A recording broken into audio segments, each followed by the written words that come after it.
This is where the fun begins.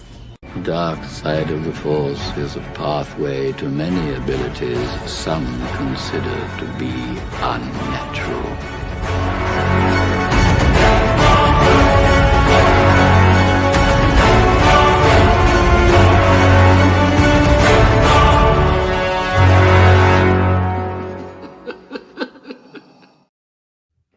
Welcome back, guys, to another episode of the Setcast podcast, a Star Wars podcast where we pretty much talk anything and everything Star Wars.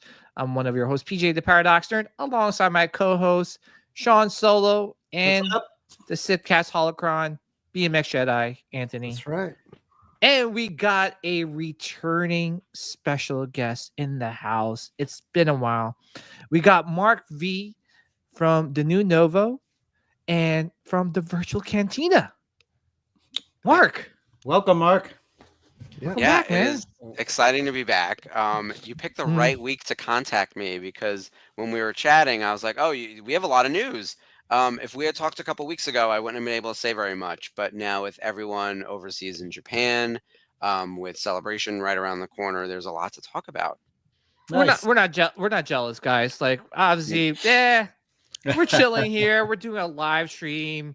Who cares if we're not there at Celebration? I mean, who wants to see like all the new cool products, the new reveals, the shows and movies, and maybe sneak peeks? And who wants to eat, like any of this awesome sushi and all the Kobe beef out there? Who cares? Like, we're cool. We're chilling. We're here in our t-shirts and. Well, for me, I'm in my PJs, so yeah, that fits. Yeah. PJ in your PJs. PJs in my PJ. PJ in his PJs. Yeah. I don't know about you guys, but this is the first Celebration I haven't been to since 2015 Anaheim.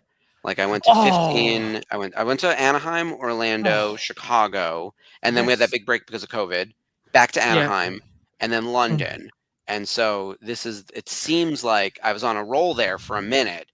This one, work wasn't going to send me to this one, and I'm now the guy left behind on the Virtual Cantina Network who's like holding down the network. It's me and Bryce and all the other admins. Like our most senior people are over there, so we are keeping things running. But I am vicariously living through all of their posts on the page and everything. Oh yeah. Of course, they have to start from the plane, like in the airport, take a picture before there, and then a selfie, and then more pictures when they land and more pictures. It's okay. It's all right. It's not bombarding my feed or anything. Yeah. But then your next Celebration, you could be like, well, it's my turn, guys. You've already gone. It's like, I'm here. And maybe you won't have to travel as far. We should place bets now because they're going to announce where the next Celebration will be. And I have no insider information. They wouldn't tell me this far in advance. Where we think 2027, the 50th anniversary of Star Wars, will take place. I think it has to be American. Yeah. Sure. Come on, 2 years. 2 Celebrations in a row out of overseas. That we're hurting. At least I'm hurting. I don't know why my gut's saying Orlando. I don't know. I just see even Jason's like Orlando. Like I know everyone's got this feeling like it's coming to Orlando. Yeah, I hope so because there's 2 people on this panel that haven't been to a Celebration, and we really hope it's in Orlando. Yeah, it'd be a little bit cheaper. Yeah, and Mark, what? Anaheim seems to be the other. It's Orlando or Anaheim, right? Like those have to be where the big money bets are. Like the Vegas odds probably tell you Orlando and Anaheim. Chicago is great. I love 2019. I think a new location would be fun, but if you really want to make the 50th feel like the 50th, you've got to attach it to something like the Disney parks and do something like a Star Wars weekend or Galactic Night or something to really like dial it up and turn it into like a full experience. Or like the George Lucas Museum will be open by then in California, right? Like Anaheim would make the most sense. Yeah. Anaheim would got to promote it. Yeah. Yeah, I mean, I would, as long as this is stateside, because honestly, the last Celebration I was in Anaheim, and I had so much fun, man. Like, it's one of those where, there were so many things that was happening, but I had a lot of fun just hanging out with all the people that were on the chat, meet through like, some of the YouTube stuff, the social media and previous cons, or just in Facebook groups, meeting you, it's just, I don't know. Like I like going. I miss Celebration. Mhm. I would say I wanted to be in Orlando because I had such a great time the last time I was there. Chicago was great. A little windy, obviously. It was a little cold. It Uh, snowed. Girl, it's it yeah. snowed. Oh Can my you believe god. it? Did it really? Yeah, Mark. How about walking through like the alleyways and that just cold wind just blowing through there and getting Mhm. as you're Oh, forget it. Or Um, Chicago was interesting for me. One, I was barely outside because I worked that show. I planned the Autograph Hall for 2019 when I was at Top, so that one has like a yeah. special place in my heart. But I barely actually felt the outside of Chicago. It could have been in Wichita for all it Mhm, mattered of like the city I was in. I was working 15-hour days and then went to bed. Like it was very mhm, much like work the show. You get there early, you work the show, you eat like at the bar, and then there was no after parties really. If anything, we were doing more conjiggering on like what needed to happen the next day. And with the snow, it messed up everyone's travel. So we had an yeah. entire dedicated like team of people rebooking flights. Like it just went on and on. But I remember thinking like it's Chicago in April, there's a chance it could snow. And it was on our contingency plan list to have like all the ready information for like airlines and swaps, and everyone needed to have backup flights and all that kind of shit. And then it happened, and I think all the flights going out of Chicago from O'Hare that day were canceled. Like it was, Dang. yeah. Yeah. So you jinxed it, right? I did. By putting it on the contingency list, I willed it into existence. There you go. It was really like that bad. And no one believed me too. And I was like, you should plan for every alternative. Like it could snow in Chicago. And then it did. Yeah. And I was like ready to cry. Because Yeah. otherwise the show went really well. Like we had very few, like you always Mhm, think about like what were the big incidences throughout the mhm, event, right? Like Peter Mayhew canceling his first day because he was very, very sick wasn't mhm. great, right? And then as it turned out, he like passed away like 2 weeks later. Like it was really Yeah. heartbreaking.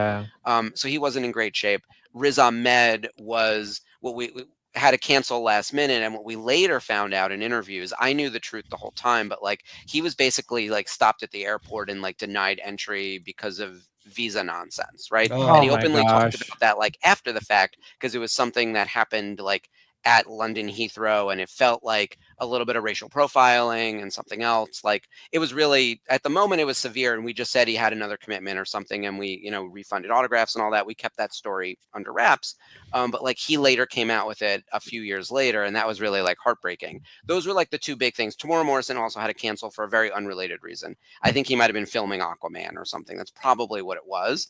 Mhm. But those were like the three things that stick with me. Outside of that, and then the snow, like by the end of it, I was like, what else could happen at this point? Like, there's someone will cancel, someone will be sick, or I think Ray Park was like really late to a photo op, and it like delayed a bunch of stuff. Like that happens too.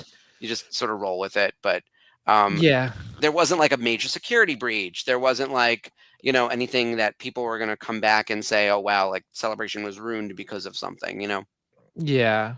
Um, yeah, no, in Chicago, I mean, the food was great. I had a Chicago deep dish pizza for the first time, Hmm. and I thought that was pretty cool. But yeah, no, I'm just excited for it to come back. I just Mhm. want to hang out because it's that the essence of celebration, right? Like when you go, like whatever I guess disagreements you have with other Star Wars fans like before the celebration, as soon as you walk through those hallways, it's like it disappears, Mhm. right? And it's like, hey, you know what? We're all Star Wars fans at the end of the day, right? And it's just like all whatever, oh, you like this and you don't like that, and it just goes away, and everyone's just having a good time. And I just can't explain it, so it's pretty cool. I have a thought about that. Hmm. I think it's really easy to be a YouTube grifter and roll in the negativity because there's so Yeah. much to be angry about, and there's so much to be critical about, and you can find fault in anything. And I Oh think yeah, it's much absolutely. harder to like things, and it's much harder to monetize liking things. It's very easy to get people angry and riled up and hate something. Yeah. Like it's like both easy and easily monetizable. Um, to love something means you have to like sort of accept it for all of it is, and constructive criticism is always helpful, and you always want to make something better if you really care about it. Whereas like the grifters who just hate stuff are really just trying to make money. The grifters, I think, largely don't attend Star Wars Celebration. They don't need to. No. They'll sit at their YouTubes and make millions of videos about how some person or some character like ruined their childhood. and they're not going to actually come and hang out with us. Like that's actually not part of who they are. They're not actually part of the ecosystem. They're not part of the fandom. They are part of Yeah. like the YouTube algorithm of monetized hatred, which I think is a very different thing. They get confused for Star Wars fans, I think, and they Yeah. might have been fans at one point, but once you find out that the grift pays really well, oh man, like it's very easy to fall down that rabbit hole. It's actually like quite sad. Yeah. I mean, I mean, I won't name his name or her name, but there's one YouTuber that I was consistently and he covered other things besides Star Wars, right? And I just remember I was like, damn, this guy's like just too heavy for me. Like meaning like Mhm. every single video that came out was just so like negative, whether it be Star Wars or for other things. He just and I'm like, man, this guy can't make a positive video. I mean, there's obviously constructive criticism videos out there, Mhm. but when you're like you said, when you just focus on the negativity, I know it brings the views and the monetization, but for me, it's like, all right, dude, I'm over it. It's just energy draining right now. But Yeah. I'd rather um, talk about the stuff I like. There's so much great, I hate to use the word content because it feels like it devalues it. There's so many excellent movies, so many mhm, great TV shows, a lot of awesome YouTube channels. I listen to a lot of podcasts. I watch a lot of YouTube. I mhm, think since the last time we talked, my role has expanded quite a bit at Ruby's. I mhm. run Denuo Novo, which is the Yeah, high-end Star Wars helmets and everything. And yeah. I was also working on Halloween costumes for a few brands. About a year and a half ago, I took over the entire license portfolio at Ruby's. So I Oh, do product nice. development for every license we have. And so my Oh, role is wow. much, much bigger. And so because of that, I do a lot of watching stuff on YouTube and I'm always on the lookout for new properties. And I also have to learn about things I wouldn't otherwise be interested in.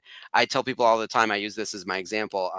There's a cartoon on Netflix called Unicorn Academy, and it's made for like girls ages like 6 to 10. And it's all about like, a girl who loves riding horses, and then she ends up at a magical school, kind of Harry Potter-esque, where the horses are actually unicorns and they got magical powers. And she meets a bunch of friends. Their hair turns crazy colors, so they've got like neon colors in their hair, and they fight like an evil sorceress. Right? It's like filled with excellent lore. The animation is gorgeous. We're doing the costumes. There's an action figure line in Target. Like it's very cool. It's almost like Rainbow Bright, She-Ra kind of stuff. Oh, I, yeah. I don't think it's hit the pop culture in a big, big way, but I've watched like most of it. And so because of that, it now affects my YouTube, my Netflix algorithm of like things that I get served up, but I have to do that to keep up with everything in my, license portfolio, right? So I'm Yeah. not just watching Star Wars. I'm not just watching Daredevil, which I am watching, but I'm watching Unicorn Academy. I was watching Don Quixote, which is a show on PBS, which is like made for preschoolers, and it's about a donkey named Don Quixote.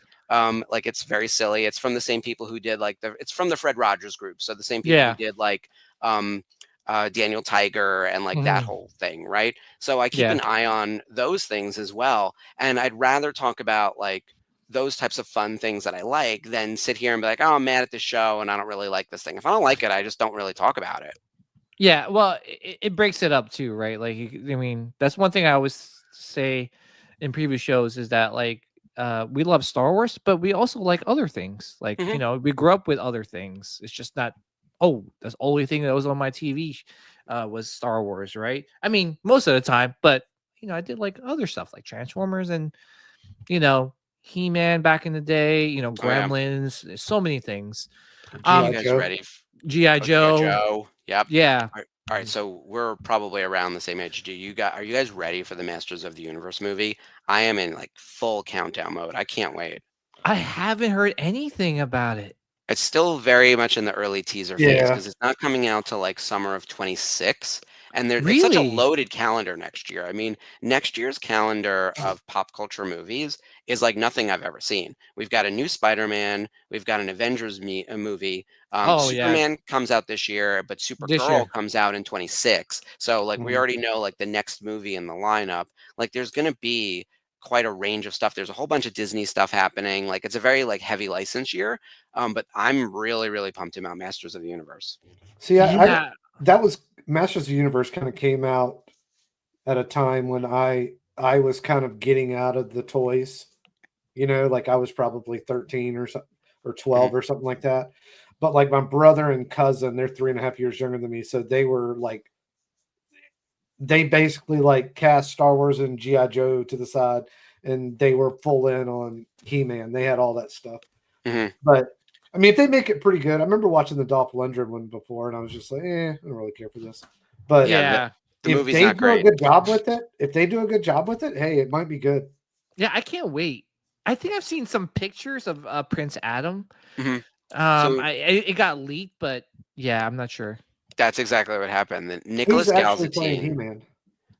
The guy's name is Nicholas Galzatine. He's actually probably better known for his like rom-com roles. Like he's not an action star. Uh-huh. And his photos on set were the ones that got leaked because there is a segment where he's on Earth, which apparently is a very small portion of the movie. And so immediately after that, they had to put out like an official picture of him, like sort of in the costume, but you can't really see his whole body. But it's him holding the sword, and What's so the there's like movie a he's been close in? up. What he was in Red, White, and Royal Blue. He was in some, not The Notebook, but some movie on Netflix like The Notebook. I'll Okay. pull it up on IMDb because we were just Yeah. talking about him. He's probably like, one of those actors I know the face, but I don't know the name. yeah, he's got the blonde hair, he's got the look. But the rest of the cast is also like incredible. I saw Um, fan art of Chris Helmsworth, and I thought, like, damn, he looks like pretty accurate. But I was like, please don't do that, because like some of these, they just keep using the same actors over and over again, and it's kind of like it takes you out of it sometimes. I think they need to get back to using like fresh faces for yeah, some of these. unknowns. Like, yeah, I mean, it's really like sometimes when you see some of these actors that are just too well known, it's really hard to like it takes you out of a movie. Mhm. If you're Yeah, you want you know something like unknown and Yeah. yeah. be I mean, I think surprised. that's what Star Wars in general did back in the day is, you know, they weren't like A-list that were in every single movie. Mhm. Maybe they had a couple small parts, or maybe they were completely unknowns. And sometimes when you get too big of an actor or actress in it, it kind of takes you out of it. Yeah. But yeah, let's deep dive into some of the things because I know some people are excited for some of the products that's being released by Denuo Novo. But that's cool. Congrats, Mark, on the expanded job role, which is awesome. But let's talk about, well, actually, before we move on to Denuo Novo, where can people find you? So Oh that yeah. I like to promote it at the beginning of the show, and just yeah, where can people find you in I know. terms I of? should have put it on my name over here. It's okay. So there's sort of three places. So personally, I'm on Mm, Instagram the most. My handle is at Darth Von Olin. And I mm, can put that in the chat. I also work on the Virtual Cantina Network. I'm yeah, the programming director over there. You'll find our Facebook page. It is a private Facebook group called Star Wars Celebration Japan 2025. It's the biggest uh, Star Wars Celebration fan group in the world. We have 75,000 plus members. So Wow. you'll find all of our shenanigans there. We also have Instagram handles for the Virtual Cantina Network where we post like our other news and stuff. And we have a YouTube channel, which is where all of our programming lives. So I'm there. And then for work, for Denuo Novo, denuonovo.com and Denuo Novo, we have all the handles on Instagram, Facebook, Twitter, TikTok. Not that we use it. But Instagram is probably our best social media site for that. Yeah, so if yeah, you go into Virtual Cantina Network, yeah, that's us right there. You can follow us on on YouTube. Our YouTube channel is still pretty small because we actually put all of our videos that we go live on Facebook. So most of our viewers are on the Facebook page in our actual private group. And it also like moderates the comments and all that kind of stuff. As I was saying at the start of the show, like we roll in the positive for the most part, so we keep like a pretty clean environment in there, and try not to roll with the monetized hatred and all that stuff. no, I definitely agree with you. Nice.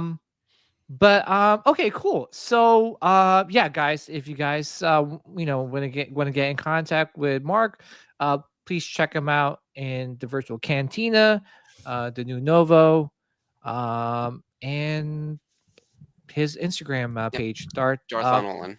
Yes. Yep. All right, cool. Let's talk about the new Novo. What's new? Oh boy. The new Novo. By the way, you guys are killing it. I think I always share all the new product releases in our Facebook group, and in terms of the things that you guys are creating, awesome stuff.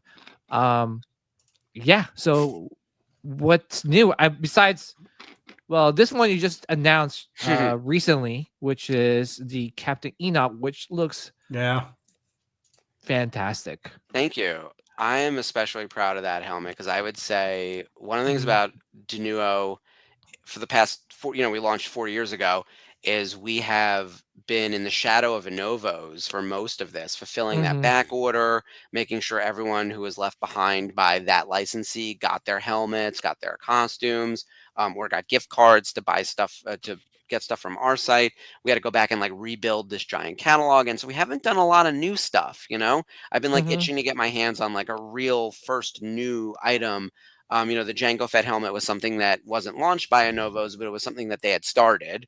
We finished it and we launched it and everything. But for the most part, like a brand new, fresh project start, this is really among the first.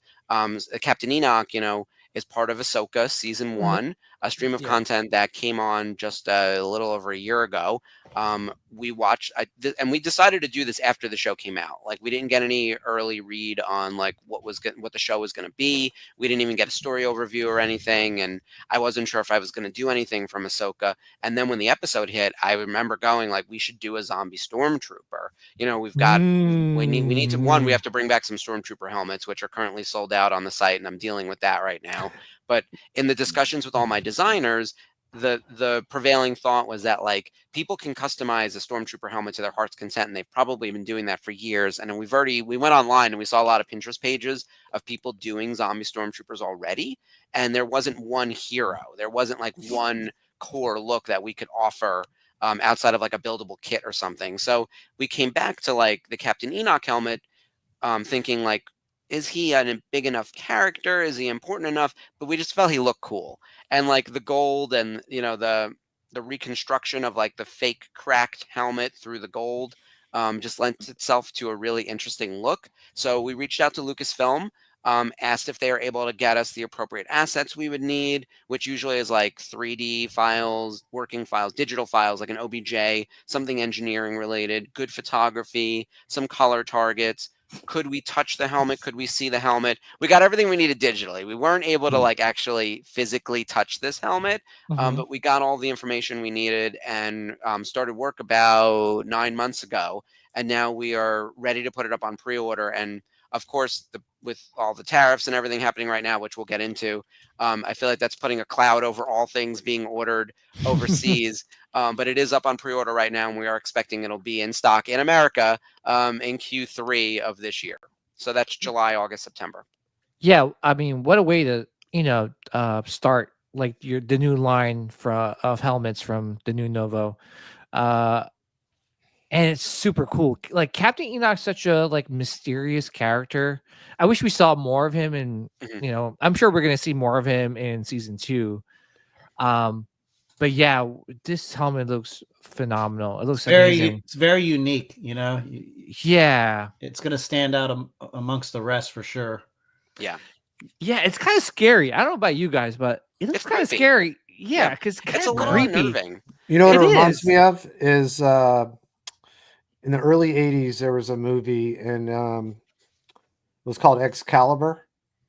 Oh, yeah. The face in Excalibur. Yeah, it reminds me of his son who had the gold armor. Yeah, that was like one of my favorite movies as a kid. I watched it a couple years ago. Like it's still pretty good. It's a little long, but it's good. Yeah, check it out. I compare all like anything about King Arthur. I compare it to that movie. Yeah, I think sometimes they get a little too fantastical with it. Yeah, I was gonna say, even looking at the eyes, like that looks obviously, because when you watch a show, it's like pretty quick, right? Like you don't really get a zoomed up close up of the helmet. But looking at this helmet, like looking at it right now, I'm like, it's creepy. Like you said, it's unnerving. Like just the eyes itself. So, Yeah, But I'm yeah, curious like as to like how this man ended up in this space where the helmet needed to be painted gold and what led to the cracks. Like, did he really rebuild that whole helmet? I mean, for us, obviously, it's a mm, trick of the paint in the actual thing you're gonna buy. But in mm, universe, right, that was a shattered helmet that he rebuilt with the gold filling in, right? Like acting like glue. Um, mm, and there's a story there that we have not been told yet. And by the way, the thing I'm most excited about in Star Wars coming in the next like few years is Ahsoka season 2. Like I need to know where Baylan Skoll is headed. Are we going to mm. Mortis? Like I have so many questions. Me And too. Captain Enoch is on that list as well. So I want to Yeah, know more same. about him and his backstory. So we were really excited about being able to get this out there, especially Mhm. before Celebration. You know, we wanted this available. Um, One, we've been working on it for so long, and I felt like it was going to be ready a little bit earlier than this. But two, we are doing a sale starting late tomorrow or early Thursday. Ooh, So nice. we usually Ooh. don't announce that ahead of time, but that's one of the reasons I said yes to when you called me, PJ, was like, Mm. all right, we got to talk because we have so much news. Our Yay. celebration sale will be 10% off and free domestic shipping and 50% off international shipping, which is kind of the standard sale we do on all of our events, Celebration or San Diego Comic Con or whatever we're doing. That is going to kick off by Thursday morning, if not by tomorrow afternoon. We got to update everything on the website, all that kind of stuff. Nice. So that'll kick in now, like starting tomorrow, basically. So you'll be able to get this helmet at 10% off. Yeah, that's my next Sh- purchase right here. Sean. Yeah, yep, I know. The Death Trooper. Yeah, because I've been meaning to buy it, but I ended up buying a new house this year, like in Mm, the last 6 months. And then Anthony knows 'cause Loser. I know he's been, so I've been sinking all my money into trying to fix it up. And yep. like I said, Anthony knows he's been over here enough helping me. But yeah, this is 100% coming into the collection because I think even Hey, last time you were on, you were talking about like trying to, I guess, a Novo had the original scans or something of it, and then Yeah. you were working on doing it. And I know it's This been took out for a bit, but it's coming home for sure. Yeah, we were able to launch it last year. Or we were able to get it in stock last year, which, by the way, by the skin of my teeth, that thing took so much longer. And we have three versions of the Death Trooper helmet. There's the Mhm. standard, which is 675, and then the Mhm. specialist, which has the light up feature. So that Mm-hmm. actually has working Ah. lights. And Yeah. then we did I'm calling it the Ghost version, but it is the concept version that's found in the Rogue One concept art book. And it's basically just a paint variation of the regular one in white with a Oh, the little bit of white black one. Yeah, accenting. yeah, So yeah, so Death Trooper concept. I want to call it the Ghost helmet, but yeah, they like, yeah. yeah, that's the one. So those all took way longer than expected to get these right. There was something about the polish of the paint. The files from Novos were actually great, and like from a structure perspective, the 3D files and all the other engineering files you would need, like the visor and all those pieces were fine. It just took us a long time to get the factory to get the precision down. And then the paint application, weirdly enough, it's one color, was the hardest thing. And it's really that reflective black without it Right. Mhm. looking matte and without it looking too shiny. There's like a balance to that. And for whatever reason, it proved to be a real pain in the ass. But like we finally got them in. And of course, like this was a back order item. So there were hundreds of people waiting for this helmet. And so I'll do my usual spiel of like, if you have this item on back order, please email customer service at denuonovo.com. Give them your name, give them your email address. If you have your order number, give them that as well. We will mail you your helmet. We've been doing that for the past 4 years. And there are still like unclaimed helmets from people who I think just don't know. Like I have their email addresses. We've contacted people, but I think there's still like a good number of people out there who don't realize that like someone took over for a Novos and we have your product. well, I got an Right. idea. Like maybe some of those people that haven't claimed it, I'd be more than happy to maybe like Claim just say sale. I'm that person, and then you could wipe that one off the books. There we go. At some point we'll have an excess. It is kind of, we did a lot of swaps. I will say one of the things that I don't want to say I was generous. I was generous. Because we didn't make this mess, but I want to clean it up, and I want to clean it up in the right way. If you ordered a particular helmet, like maybe you ordered a helmet that was $500 or $600, and you wanted to swap it for this, like I'll give you this helmet.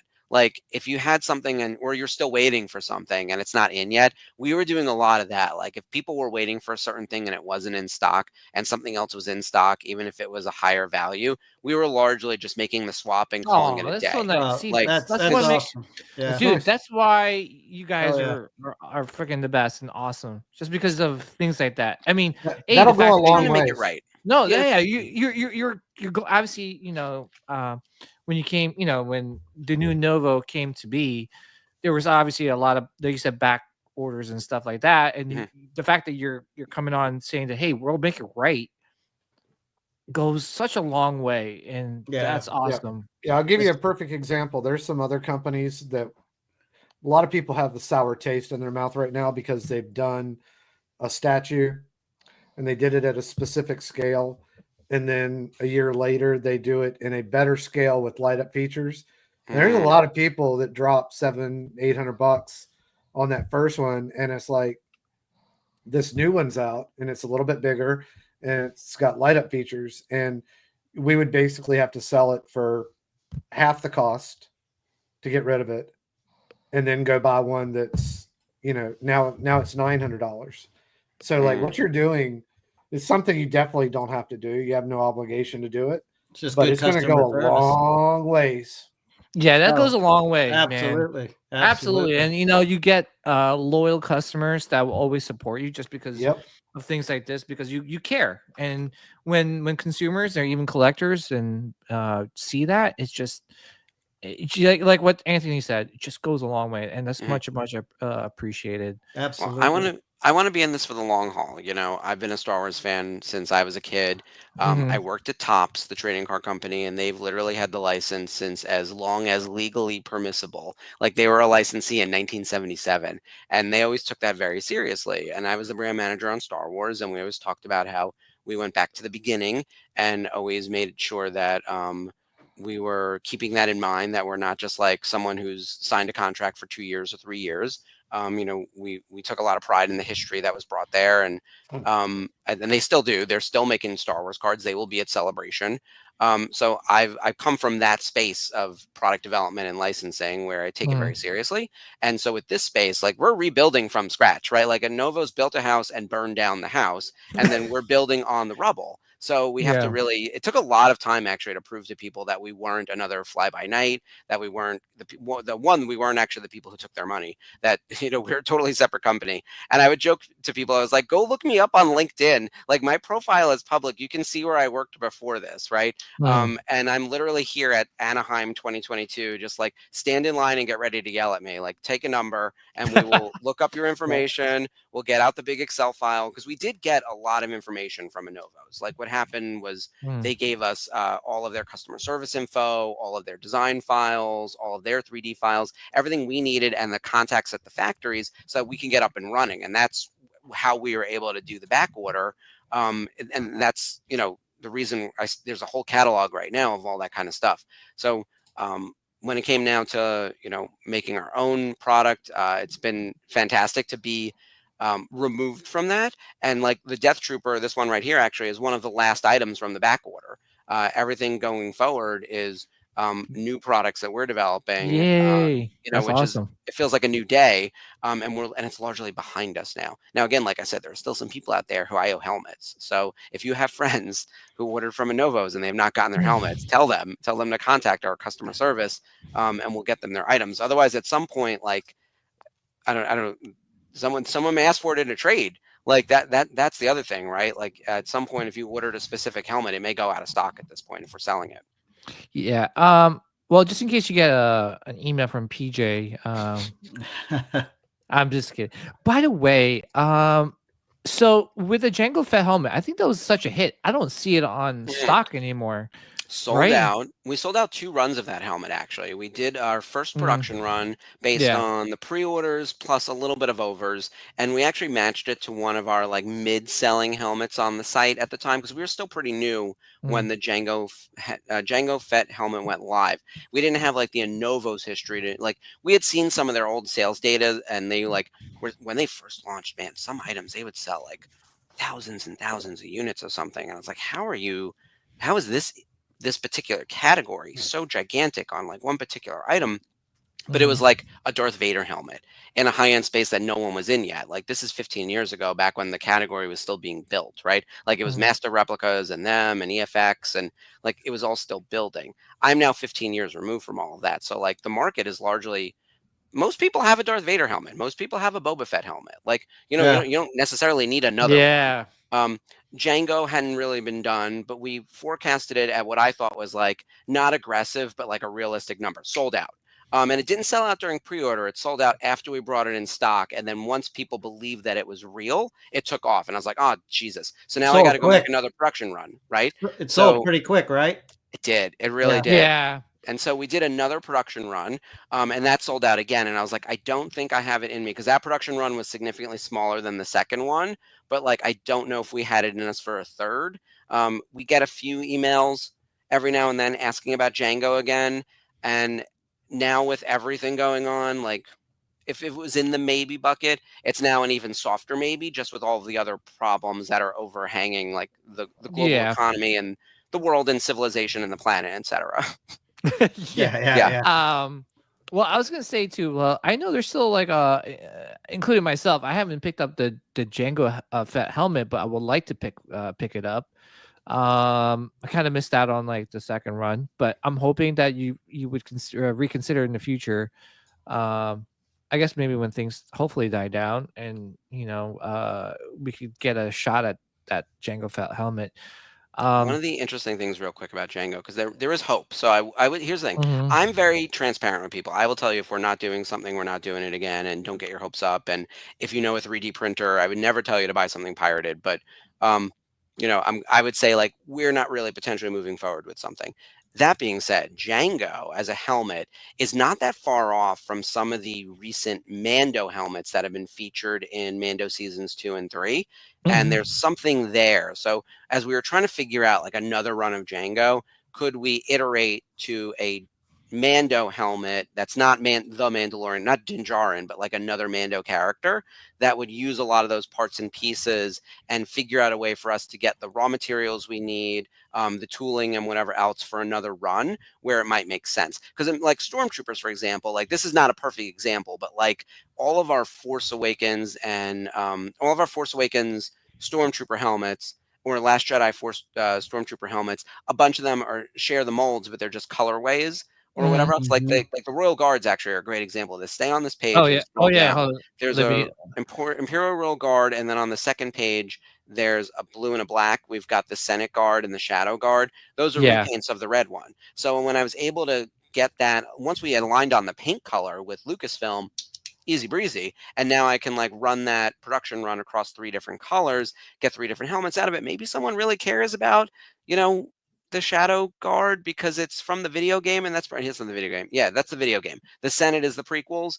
Like that's pretty cool, and it's relatively rare. It's a pretty limited run. Like it's not going to be $1 million item for us, but because I'm running it with my red helmet, I'm able to do it. Like I wouldn't be able to do him on his own, but he can tack on. Same thing with the Sabine helmets. We ran all 3 of them together. We had the season 2, the season 4, and then the series finale, which is the one that looks like the live action one that's worn in the Ahsoka TV show. But we very clearly label this as Star Wars Rebels. We do not want to trick you. Like this is the Rebels sculpt. Turned into a physical helmet for people, like from the animation. And so it's the same mold as the season 2 and season 4 designs. Yeah, but I think the Royal Guard helmets would look good if you had all 3 of them just on like a black table, like a museum style. Oh yeah, I think I agree. You got to have all 3 by now. By now, there you go. Buy 2, one for your buddy. And actually, with that in mind, can I segue on tariffs and pricing for a quick second? Because sure, example please. So tariffs right now, I think are not going to stick long term, but there's going to be something. Like right now, the tariff for things coming from China to the US is like 145% of your cost of goods. It's an outlandish quantity. It's not going to stick, but it is really chaotic right now, and it's making people very nervous. You've probably seen on Instagram toy companies canceling lines or at least delaying things. The Nintendo Switch took down their pre-order or delayed their pre-order or never put it up. I mean, these are some like real implications for people in our space, right? I do most of my manufacturing in China. The Royal Guards are on pre-order right now. We launched them back in March. They are at the price they're at, which I believe is $650. We are holding that price through the end of the month, basically. So for now, that pricing, we've gotten a couple questions to customer service. What is the pricing going to be on these pre-order items? Is it going to be affected by the tariffs? Because we haven't run that production yet. We haven't shipped it yet. It's not in America. It will be subject to tariffs. We're holding these pre-order prices right now for anyone who's going to buy during our celebration sale and May the 4th sale. Like, that's what we're doing right now. There'll be an email communication to everyone in our email blast going out probably tomorrow or on Thursday, along with the announcement of the actual sale happening on the site. Once we're beyond that, we may have to take up the prices on new production runs. So we are giving people a little bit of lead time. It's not a lot of lead time, but we're trying to figure out the solution because it's not like it's 10% or 20%. It's 145%, which again will not hold. Like, there's no way. Like, the global economy will crumble at our feet if this stays in place for a significant period of time. So I don't think it's going to hold, but there will be a coefficient coming. I don't know what it's going to be. So we are preparing for that. But at least during our sale that's happening this week, the celebration sale, you can know that, like, these prices are held. And once you buy something, you bought it. We're not going to charge you more later, you know? Yeah. So you'll be able to lock in that price. Well, here's my question to you is that, like, you know, with that being said, now, is certain companies or companies in general now just holding back on announcing new products just because of what's going on with the tariffs? So you don't want to announce a product and then obviously, you know, mark it up because of the tariffs.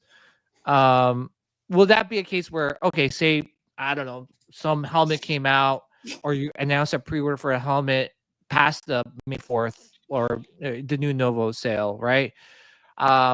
Would it be like one of those where all of a sudden, like, the tariffs get lifted, right? Now, would you adjust the price because say it got lifted, like the tariffs?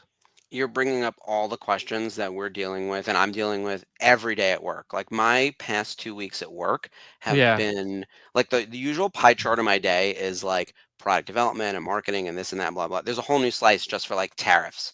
And it's like tariffs, WTF, right? And a lot of it is out of my control, and it's really my production team, right? Because I will say, so to give you a little bit of background on Rubies, you know, we do a lot of costumes, a lot of accessories. We manufacture in China, but we also manufacture in Madagascar and Pakistan and Thailand and Myanmar. And like, we have a relatively diverse range of factories, at least on paper, but I still think the vast majority quantity wise comes from China, right?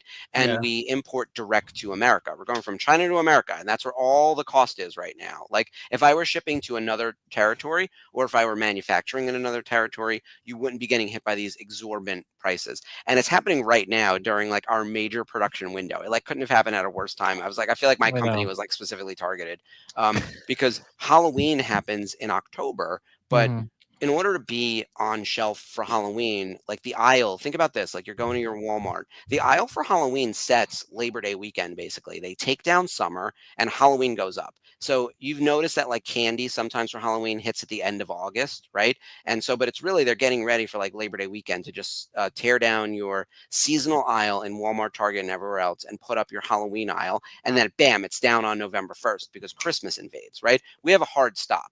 So Labor Day to 10/31 is when Halloween happens. In order to be in store on the shelf, like ready for consumers to buy Labor Day weekend, call that September 1st, you need to be in the physical Walmart store by like August 1st. It has to be sitting in the back of store for a few weeks, right? Which means it needs to be in the Walmart distribution centers by July 1st, which means it needs to be in the port by like May 15th or 6/1, right? Like something like that. Because you have to remember, you're going on rail, you're going on truck, you're going here, you're going there, right? So May 15th is a month from now, which means I'm in production. So it's the kind of thing where like these tariffs today are literally affecting the things that I am cooking up for Halloween this season. So it's you know what I mean? Like, no one realizes that Halloween's over. Like, my Halloween 2025 is not only done and dusted. I'm literally pressing the button, and not me, I'm not sewing the shit myself, but like someone is pressing the button on production and making these costumes, packing up containers, putting them onto the water, delivering them now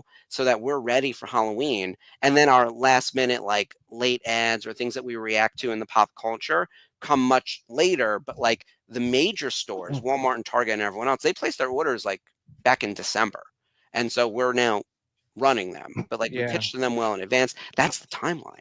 So Hey, Mark, I got a it's question for you on crazy to that. react to. Yeah. So, like, for instance, and I had no idea that some of those other places were like major manufacturing hubs for a lot of this kind of stuff. Hypothetically, if you have something that was being made in China, is there a workaround to where you could maybe like send it to a plant in Pakistan and then get around that tariff and then go from Pakistan to the United States? It only works if there are specific laws about this actually. Okay. All right. So, That's what but I yeah, wondered.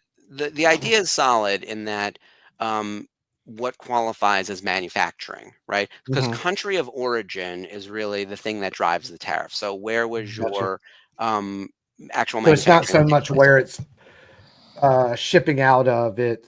I got you. Okay. Yeah. That's good to Um, know. And case in point, you may see things all the time like assembled in America, right? Have you ever seen Uh, that on a package as opposed to yeah. made with parts that came from here and there and everywhere?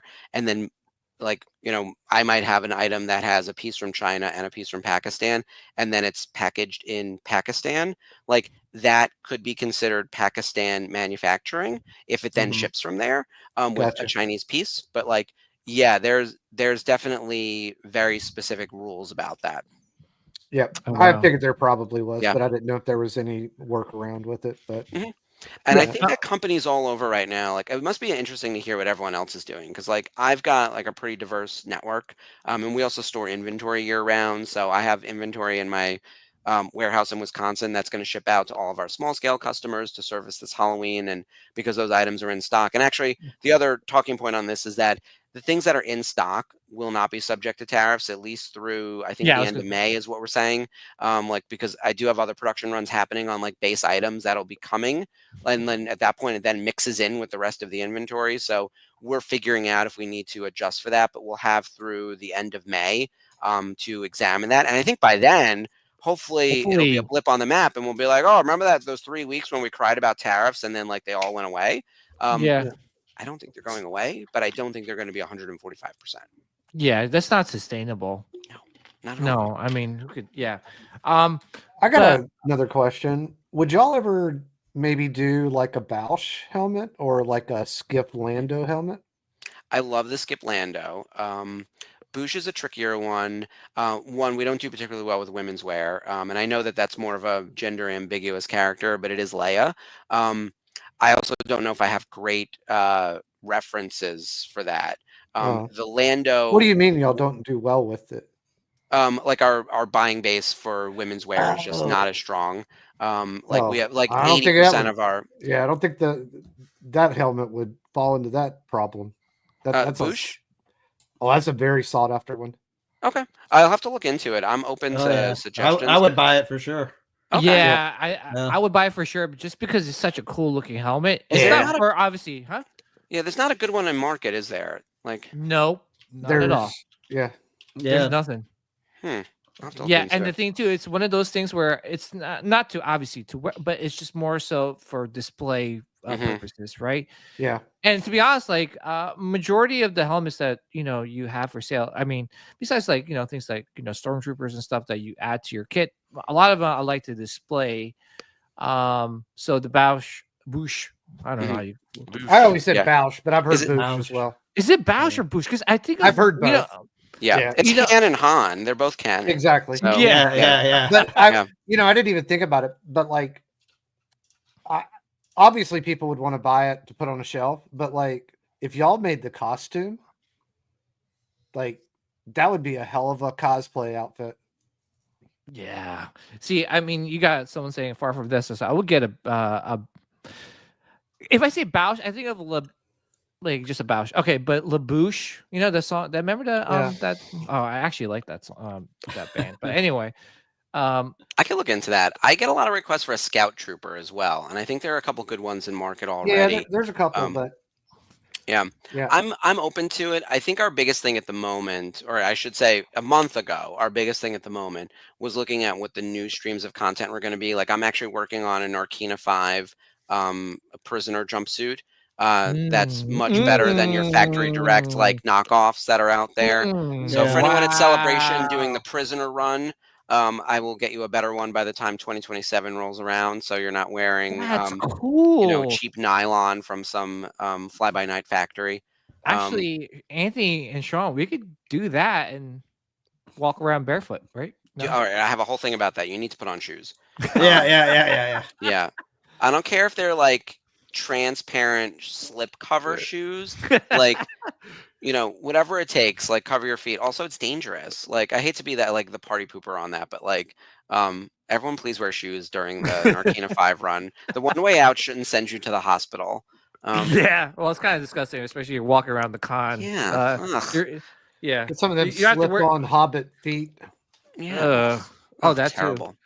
We actually make those as part of our Yeah, Lord of the I Rings think the costumes. We Lando have big skiff feet. one would be a good one as well. Oh, And that absolutely. one was featured Absolutely. in Solo: A Star Wars Story. So I know for a fact that there are good references of that helmet, like the rebuilt one, obviously, for Mhm. Solo. Yeah. So I feel like that could be cool because it also is not full coverage. Like it seems like I could do that at a more affordable price point, and maybe Yeah. even an ABS plastic to make it very wearable. Yeah. I'm always looking at wearability as well as display because technically our contract is a costume accessory. Okay. So even though most of our helmets, I would say, make for great display, and I think a lot of people display them primarily, we Mhm. do have to make sure they are wearable, which Yeah. is why they all have like the lined interior and they all fit on your head. Even the Imperial Royal Guard, for most people, you can get them over your head. It's a little bit tight, but like Yeah, they're Scott Sharp wearable. ain't putting that thing on. Yeah. Well, I was gonna say, the liners are amazing, by the way, because I Yeah. own a couple the new Novo helmets, and just the liner and it's probably one of the best liners I've ever The wore. X-Wings are surprisingly comfortable, and the big donut pads on the inside, they work Oh, really really? well. Yeah, those are good. So my next question, it's more of a personal question, like the Mhm. kits, right? Like, so I know we talked about it a little bit about it behind the scenes, but is the ready to wear Stormtrooper helmet available right this second? Like, if I order it now, So uh, the yeah. armor is in stock and will ship now. The helmet, which is sold separately, is out of stock on the classic Stormtrooper, unfortunately. So if like this picture here, I think it says like helmet not included. It's got to Mhm. scroll down so you can see it, but it'll tell you all the pieces that come with it. The kit is ready. Like the kit of which includes everything other than the helmet, Mhm. is ready to ship right now. Anything in stock is in our warehouse in Wisconsin, and you'll probably get it like domestically within a week. Yeah. And you can add on to it like the neck seal. We used to have pauldrons, but now we just can't source the leather anymore, so we had to remove those. Like we were having real trouble like finding an alternative um, sourcing site for the pauldrons. On the first order front, we have the buildable kit and then the ready to wear, Yeah. and we have numerous helmets that you can pair with that. And on the classic front, we have the kit and the ready to wear. And we have Sand Trooper helmets, but we don't have any Stormtrooper helmets, unfortunately. And I think the Yeah. Sand Trooper, like the color is just going to be a little jarring. It's not even like that. It's just a little bit dirty. Like, there's also just like, it seems a little bit different. So if you wanted a Sand Trooper helmet to go with it, you could. Yeah, and I love how you have like some guide, because I was kind of like looking at to see if it would fit me.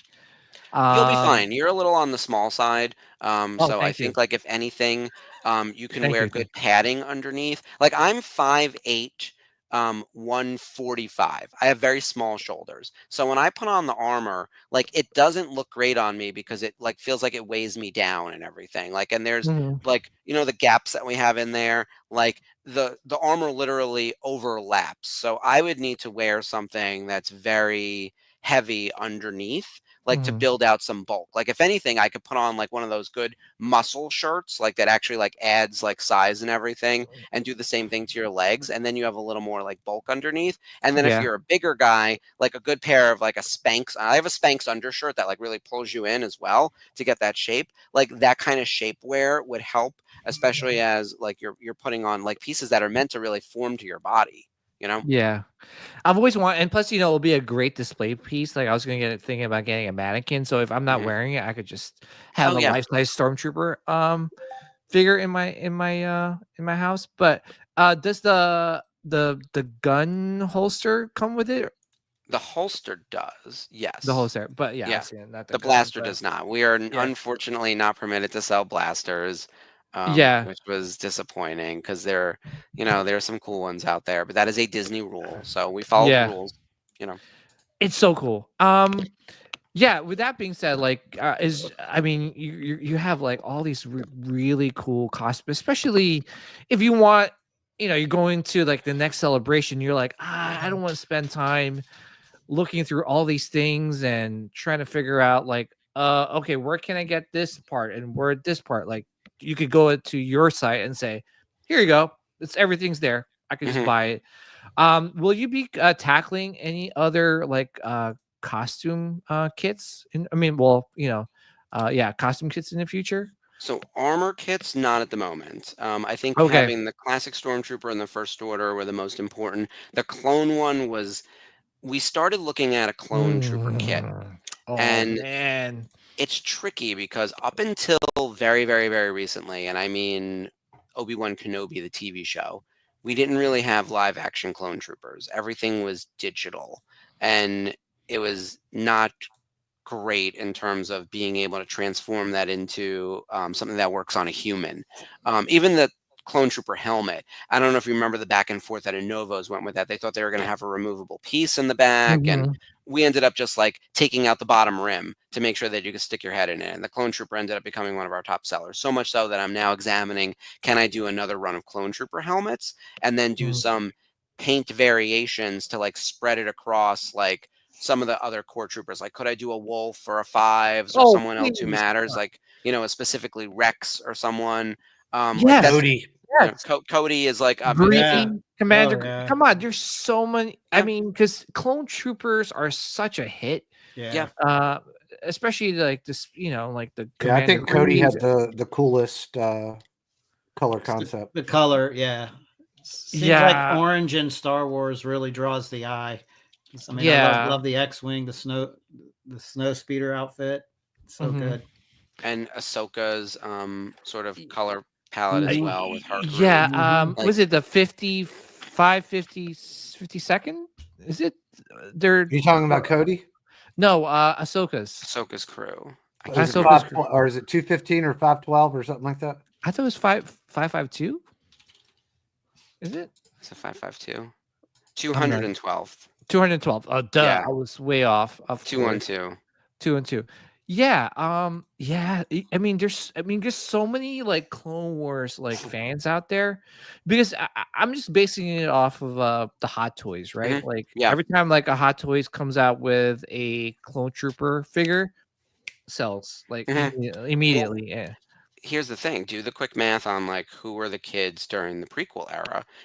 Episode 3 is celebrating its 20th anniversary this year. Yeah. Yep. If those kids were kids or tweens or teens, they're now in their money years where they are making their Mhm. mark on that. Like, I actually think right now the franchise is sort of owned by the prequel kids. It was owned by the OT kids for a long time, and while they'll Mhm. never fully let go, they are becoming a smaller portion of the fandom as like the prequel kids have aged into the core adults that spend money on the big stuff. Like, they're the number one spenders. And they're the ones who actually have kids who would be of the age to buy things like the Young Jedi Adventures and the Mhm. original and the sequel trilogy stuff and all of that. Also, if you look at the streams of content we're getting, like Ahsoka is from the Clone Wars, which was part of the prequel era, right? Like the Obi-Wan Kenobi show was like the big talk, like what 2 years ago, like the big show 2 years ago. Like Boba Fett is, they went back, even though he's classic, like they sort of brought his prequel roots into his show. So there's a little bit Mhm. of overlap of OT and prequel, but the prequel stream, we got Bad Batch, right? So there's a continuation of that. They gave us a Clone Wars season 7. The Jedi, the Tales of the Jedi went back to prequel era. Like the new one with the bounty hunters is actually prequel era set. Like it is Cad Bane Oh and yeah. like Can't wait for that. that's going to be an Asajj Ventress, right? That's cool. Like those kids and that stream of content is winning the day right now. And Yeah. so as I'm looking at what products I'm going to do, I do think there's something with Clone Troopers. I do think the prequels are really interesting.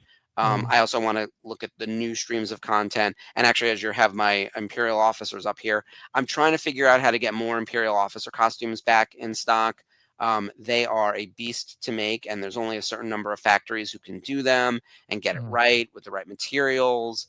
And I want to do something new from the Andor show since they're so prominently featured. I was hoping to have Yeah. like the junior level ISB like jacket, like the light blue, Mhm. available, and we just haven't been able to get there. But that's been on my list. Like I'm really trying to make more, because these are great for everyone.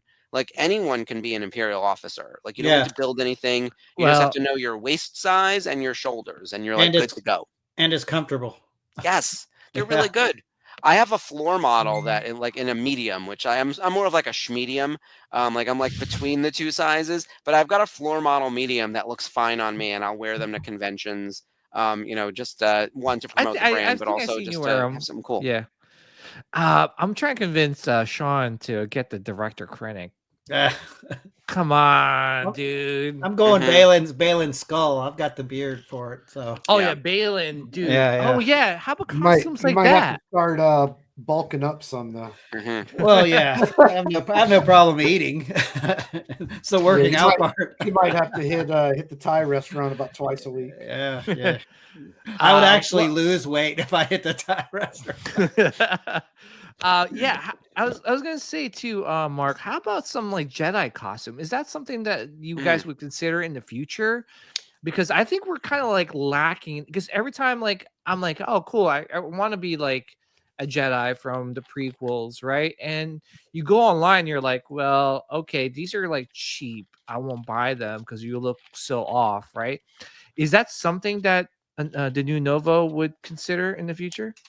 I've considered it, but I will say that Please? the stuff you can get at the Disney parks, when it comes to Jedi robes, are actually pretty good. Yeah. Um, Mhm.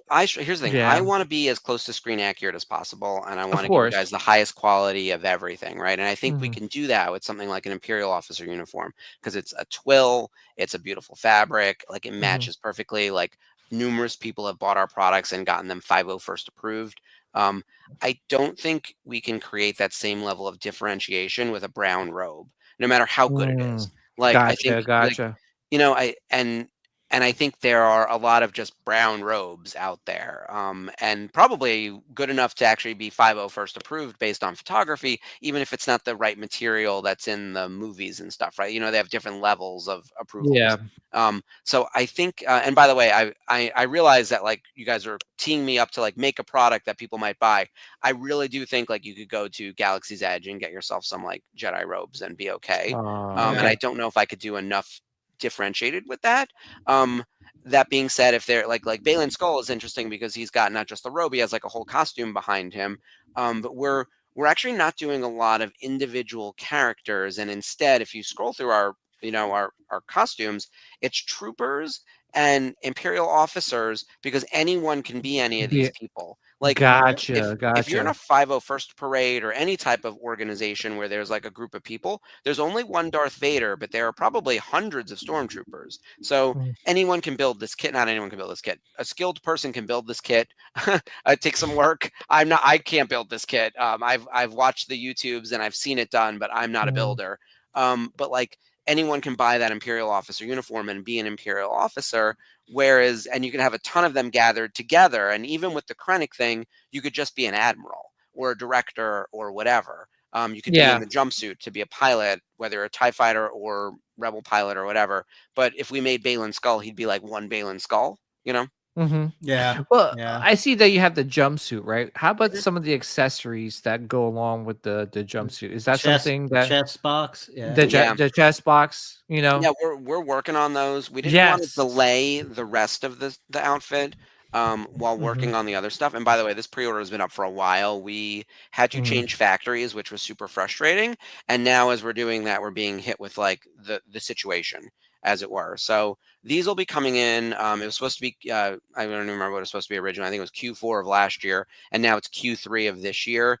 But like we're tracking to that, which is good. I saw the new factory samples. They look great. They're 100% cotton. So you can't just like kind of make those anywhere. Like most of the China factories like work with like poly. Mhm. So you're dealing with like some type of plastic infusion, right? Like these are 100% cotton, which seems pretty straightforward, but getting the fit right and the right zippers and the placements and all that, you'd be shocked at like something as simple as this has so much precision to it.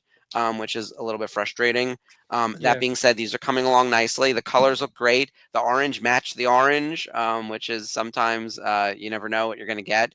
The gray was the hardest color because it's like a really weird light gray that is just not a standard Pantone. And so that was something. Black is easy because black is black. Yeah. But I'm excited about these. We didn't want to delay the costumes though while we worked on the other pieces. So the chest tubes for the TIE pilot, and then there's other stuff for the Sold. the chest box for the X-wing. We are working on all of those, and I have 3D files. We just haven't sourced them out to a factory yet. Nice. As long as it's coming, because like I said, like there are obviously some like hardcore cosplayers that like do the research and go through the interwebs to get the parts that they need to make their costumes or even do it themselves. But someone like that's like casual, like, hey, you know what, the next celebration, couple years, hoping that I could just go on a website, oh, look at this, like, oh yeah, add to cart, oh, add to cart, and then put it all together and then go out. Like, you know, X-Wing, you know, you don't have to be specific. Anybody could wear like an X-Wing Exactly. outfit. And so that's why, like, that'd be really cool. You know, if Sean, and Anthony can go in Celebration next time and wear the X-Wing pilot. Yeah, and even if you don't want to go in full costume, I mean, we've got that Cassian Andor jacket that is just a very wearable jacket, right? Like it's a brown jacket, and if you don't have on the like name badge, it just looks like a cool jacket with like the ridges and the ribbon. So go to costumes, and then let's keep scrolling. There it is, right there. So I've got the Han Solo jacket, and which is also beautiful. It's a leather jacket, but like this jacket might be my favorite thing on the site. And we actually just sent one out to a 501ster who's one of our influencers, and he's been in love with this jacket for a little while. And I was like, how about I send you one right before season 2 premieres, and you can give everyone a breakdown of like what this jacket includes. So he just did a little video for us up on the Instagram, so you can see like on the side of the arms, it's got like the ridges. He shows the attachments, and he's wearing it, of course, in the video. So it's I love this because highly wearable, and no one would actually know that you're Cassian Andor, but if you know, you know. And so if you want people to know, you can add the other accoutrements or not, or you could just wear this as your spring or fall jacket. What about an Empire Han jacket? I've been going back and forth on this quite a bit. We spent so much time doing stuff from the Novo's catalog and doing old streams of content that I'm really trying to get into the new streams. And that's where we're mostly focused. Although we are working on a Vader helmet, right? As I'm saying that, I don't have any like big news to announce yet. I'm hoping we'll have it ready to show at San Diego Comic-Con. I don't know if that's going to be ready. Nice. Because it's still in like pre-pro. Like we're going from 3D to prototype, right? Like, so, you know, a lot of steps happen in between sometimes, and I don't want to show something if it's not perfect because I'll get roasted. Like I don't need that heat. I'd rather save it. Also, I'd rather save it for when it's right? Like I'd rather not go out there and be like, oh, it's our Vader helmet. It needs a lot of work. Like that's a disaster.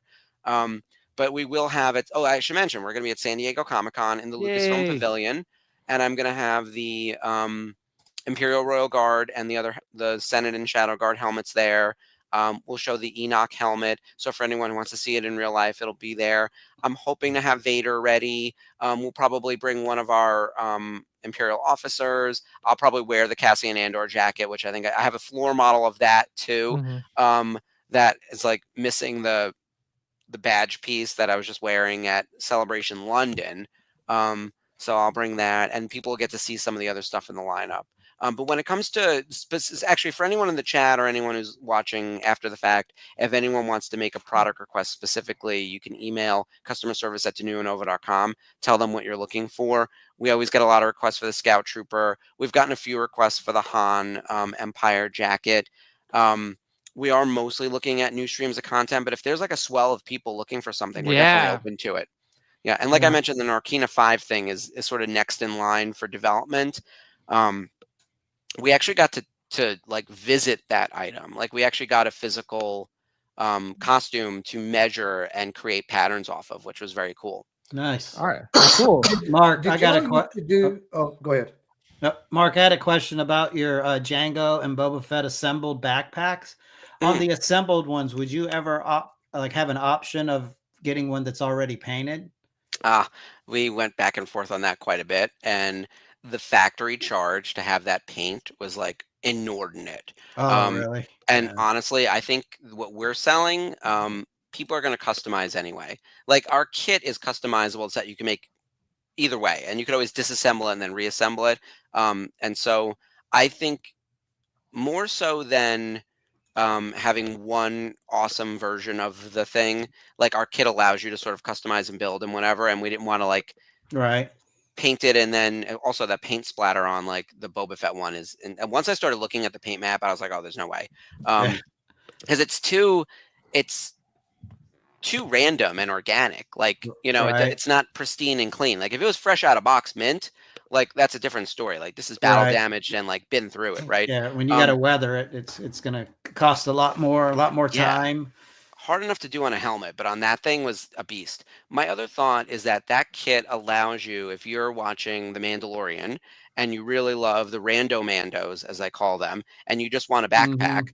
you can paint this to your heart's content. Like I would make it very orange and make my signet would be a loth cat. Like that would be my clan, like clan loth cat, and I would Yeah. do a lot of orange deco. My backpack would be largely orange with like probably a little bit of yellow worked into like Signal Ezra, Right. and whatever else from like the Ghost crew. I would try to get in like Sabine's Phoenix. Like I would mix all that shit in, and that would be my backpack. So I view that item, or both those items, all three of those items, like the two assembled and the kits, as like more customizable, and for Right. Yeah. someone who really wants to paint that. Like, Okay. also our factories were just like not going to be able to do that without like breaking the bank. Frankly, like it was just not a feasible task. Yeah. Yeah, well, because I was gonna say, speaking of Signet and stuff, like I would have gotten like a Django, like a Jar Jar Binks, and then the backpack will be his eyes and his nose.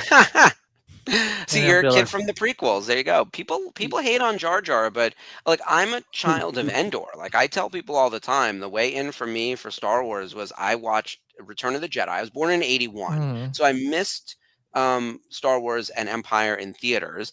And by the time I was like 3 or 4 or 5 years old, Return of the Jedi was playing on television. And the Ewoks cartoon was out, the Droids cartoon was out, and the Ewok live action movies were playing on TV. So I distinctly remember loving the Ewoks, which is what I remembered about Return of the Jedi. So it's still my favorite of all the movies because of the nostalgia factor. I love, love, love the Ewoks. And whenever people hate on the Ewoks, I give them the side eye. So I don't defend like Jar Jar with the same ferocity because it Oh, come wasn't on, my thing. Mark. But like, I will say that like people should Mark. understand that these movies are, made for kids. Mark, So you don't hate on Jar should Jar. At You least, should- At you least should- the Ewoks ate the stormtroopers. Yeah. Yeah. But also don't hate on Jar Jar. Don't hate on Jar Jar. Like it is. Mark. Yeah. you should give a side eye to anybody that hates on Jar Jar. Just saying. I'm just kidding. I love Jar Jar. I mean, I grew up with Jar Jar, and I'm happy that he's getting his spotlight right now, even though it's kind of like 20 plus years later. But he's Ahmed back. Best is fantastic. And Oh, he's best. I Yeah. brought him to I mean, Celebration no pun, 2019. no pun intended, but yeah, he's best. Yeah, he's fantastic. And when we were able to get him to do the autograph hall for Celebration 2019, it was like quite the coup.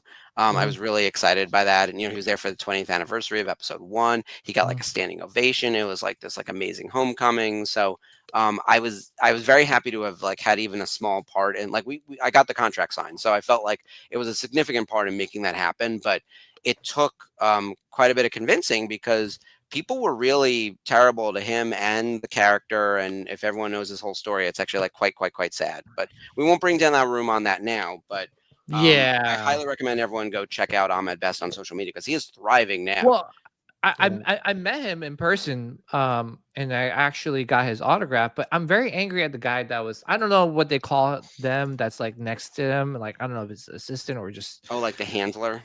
The handler. Like, I was talking to Ahmed Best, and the handler's like, "Come on, man!" Like, and there was like no one behind me.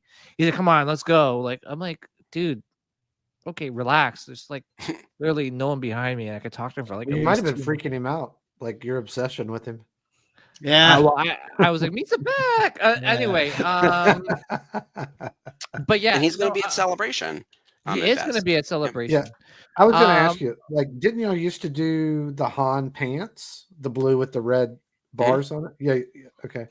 Yep, we sold out of those. We're definitely Yeah. not doing another run of that.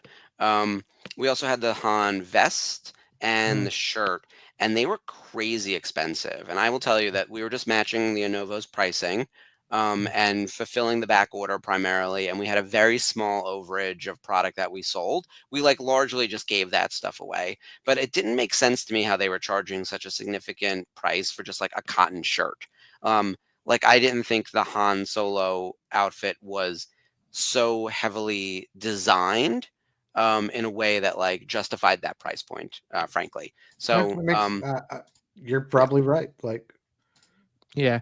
Well, I was gonna say, I'm glad that well, I was gonna say, real quick question. So once it's sold out, that's it, right? Like you're not depends. It depends. depends on the item. It depends on if like we have a like because like I mentioned on the Django Fett, we ran multiple product runs. Hmm. Um, Other items like so some things we've let run out and sell out, and we know we're not going to go back to. Hmm. Others we want to always keep in stock. Like I always want there to be um, first order stormtrooper helmets. In a perfect world, I'd have classic stormtrooper helmets too. That one's a little bit trickier at the moment. The Imperial officers I want to keep in stock, although we're missing several of the sizes right now because I got to get back up on production. But if like we ran out of that TIE Victor 2 helmet, I don't know if I need another one. Like if I were going to run another TIE fighter, Yes. and maybe I would tack on some additional units, maybe. But like we've looked at the catalog and we're trying to move forward to new stuff. And we feel like, especially on this classic stuff, like there are TIE fighter helmets out there. And there are plenty of X-Wing helmets out there and Darth Vader helmets and Boba Fett Yeah. helmets and all those. I'd rather focus my efforts on producing new stuff like the Captain Enoch. Like I'd love Well, to like live in that space, you know? absolutely, and I'm hoping that you get some of the other parts for the TIE fighter and the stormtrooper. I mean not stormtrooper, the X-wing pilot Yeah. accessories, because like I said, like I would just like to go to your site and just get everything all at once. One Um, stop shopping kind of thing. Yep. yeah. Here's another, and before we move on to other topics, I'm hoping that you do make this helmet. It's something Oh, new. Maroc. Yeah. Yes. Yes, maybe. It's Here's the thing. I it's can tell something you what I new. can tell you. So we Ooh. do have Enoch on pre-order, and we are working on a Vader. We're Mhm. working on the Narkina 5, and we are examining what items are currently sold out that we could do another production run on. And we are looking at clone trooper helmets. That's what I can currently talk about. Awesome. Anything beyond that, if you want something, email customer service. We Yeah. do keep an eye on that, and we do monitor our social media, of course. I feel like this consumer base, though, they're not shy. And they do have our email address, usually asking where their item is, Mhm. which we've now largely delivered. So I think that's the best way to then we do keep a running tracker, and I check in monthly with customer service to see if anything like weird or strange pops like on the request line side, because they elevate things to me. Like I get elevations every week of like, this is weird, please take a look at this, and it's like something that I need to weigh in on, like making a swap. Someone who bought a helmet, not there anymore, what are we going to give them? I approve most of that. So I see quite a bit of customer service stuff to begin with. But then like we'll check in and they'll be like, oh, really weirdly, like 27 people this month wanted a scout trooper helmet. And I'm like, oh, was Wow. that featured somewhere or something? Like, was it in an episode of something? Like out of nowhere, when the Ahsoka episode hit, we got a lot of people being like, would you do a zombie stormtrooper? And so they're like, why is everyone emailing about zombies? And I'm like, oh, right. It was on the episode of Ahsoka. Like that was, things like that happen. Mhm. So we're pretty much like these fans are engaged is what I've come to learn. Like Yeah. they are, and they are not shy. Yeah, no, but thank you, Mark, for entertaining our some of our questions, and I really Of appreciate it. course. And you guys are doing a phenomenal job. Just to let everyone know, everyone just jumping in on the live stream, tomorrow there is going to be a sale from the new Novo. Mhm. Mark, can you take it away with the sale and what Yeah. time? And Yeah, absolutely. yes, So everyone check out denuonova.com. tomorrow afternoon, probably like later in the day. We just have to get everything launched and settled. We'll really be putting up our social media and our email blasts on Thursday, because by then, with the time difference, like going into it's our celebration sale, right? So we're really getting ready for celebration. It'll be 10% off site wide, all items. Free domestic shipping and 50% off international shipping. And those prices are true for the pre-orders. So for anyone who is wondering about like the way tariffs are affecting anything, nothing is being affected by tariffs at the moment during this sale. There may be a pricing change on things that are on pre-order after the fact that we're going to have to circle back to. So if you do want to lock in your pre-order prices on the things we have right now on pre-order, which are the jumpsuits, the Royal Guard helmets, and the Captain Enoch helmet, this is your best chance to do that. I should also mention, I forgot to mention this earlier, the other big thing we launched this year on Denuo Novo is the loyalty program, our Rewards Alliance. So Oh, if you have nice. bought anything with us in the past 4 years, we have your purchase history. We Oh, know nice. what you bought, and you've earned points without even realizing it. So go into your account, sign in, see how many points you have. You can redeem those points to save money, to get discounts off of items. We've put you into tiers. I'm hearing from customer service the tiers are partially incorrect. There are plenty of people who belong in gold who are listed in bronze and stuff like that. I think a lot of people, I think everyone's in bronze at the moment, and like the people who earn silver and gold based on their spending didn't get placed correctly yet, so they're fixing that, but your point total should be correct. So I would just look at your purchase history. If you've bought like $1,000 worth of product from us, you should have 100 points, and you can use those points to save money on things. So and get access to product and all of that. So and those points don't expire. But you can read all about it on the website. And this is new. It's only been out for like 3 weeks now, the rewards program. So we were hoping to get it out like a little bit earlier before celebration to give people time. And like all things, it takes longer than you expect. Wow, awesome. Yeah, so I mean, thank you, Mark, for discussing the new Nova and all the things that's heading our way from your company. You're doing amazing work. Thank you. You know, and looking forward to taking advantage of that sale. I think Sean and I are eyeing that trooper specialist because I'm obviously looking at it right now. Actually, I could tell. I could see Check- the check glow, your- the I screen have glow. this, on. I have this intense focus. I'm like, okay, And you guys Yeah. have reward points, so check your points. yeah. Yeah. And I think right now they've capped how much you can use at once, but they're looking into that because I was like, let's expand that, especially with all things tariffs happening. So that'll probably change in the next couple weeks. Yeah. Just given how people have like earned this reward, and what I don't want to do is force them to spend on something. I'm also like acutely aware that everyone around us is concerned not just about tariffs at the moment, but the larger effect on like the world and the economy and this and that and everything. So Yeah. I always tell people don't go into debt for collectibles or vacations or to impress people. Be smart about your money and invest in what you love. And if you do love Star Wars, I own a lot of Star Wars crap too that I should probably not have, but Yeah. I it's think that it's that goes. inevitable. Like That I goes. joke all the time, what am I doing with this Death Trooper mug? How'd I even end up with this Yeah. thing? There's your Oh, specialist right there. that's So Nice. this is your Nice. alternative. Like I don't know. I can't even remember where I got this. It's been sitting on the desk forever, and it's just like it's a perfect example of like how and why and how. Well, that we'd like to express our fandom through collectibles, like buying collectibles and stuff like that. So, no, thank you for all the information, the new Novo. But yeah, I think it's that time of the live stream where we just hate on the people that not hate on the people, really. they Express our deserve it. distaste for all the people that's in celebration and posting pictures on social media and rubbing it in our faces. But yeah, let's talk about like celebration, Mark. What are you most excited about being announced in celebration? Oh boy. This is a tricky one because being part of the VCN, the Virtual Cantina Network, Yes. and having our Facebook page, the largest Star Wars celebration fan page in the world, 75,000 members, etc. Yeah, Um, that's crazy, ev- man. Everyone That's I know is crazy. there. Like it's wild. We just we left behind very few of us. It's me and Bryce, who's one of the other moderators. We're the two most senior people. So I'm hosting actual content For the rest of the week, Thursday, Friday, Saturday, Sunday, Monday, you can catch us live on Facebook and on YouTube doing our nightly news review. We call it CNN, the Celebration Nightly News, and it's basically a recap of everything that happens during the day. So we're already getting prepped for like what we think are going to be the big reveals and everything. And with the Andor panel on day 1 and Ahsoka on day 2, all of our friends who are there with like boots on the ground, we've set up a Dropbox where people can put in images and send us photos. And on the Facebook page, you can see everyone. Yep, there's our page right there. Star Wars Celebration. 75,000. That is insane, dude. And people are By the posting. way, There's Spencer right there, and he's in Disneyland today. Oh, Yeah. must be nice, Spencer. Thank you for showing us where you are. By the way, they did a meet up there. How cool is that? And it's got to be 100 people, right? Like, look at that. That's insane. Look at that. They look so happy. I am so happy for them. I hope they have a good time.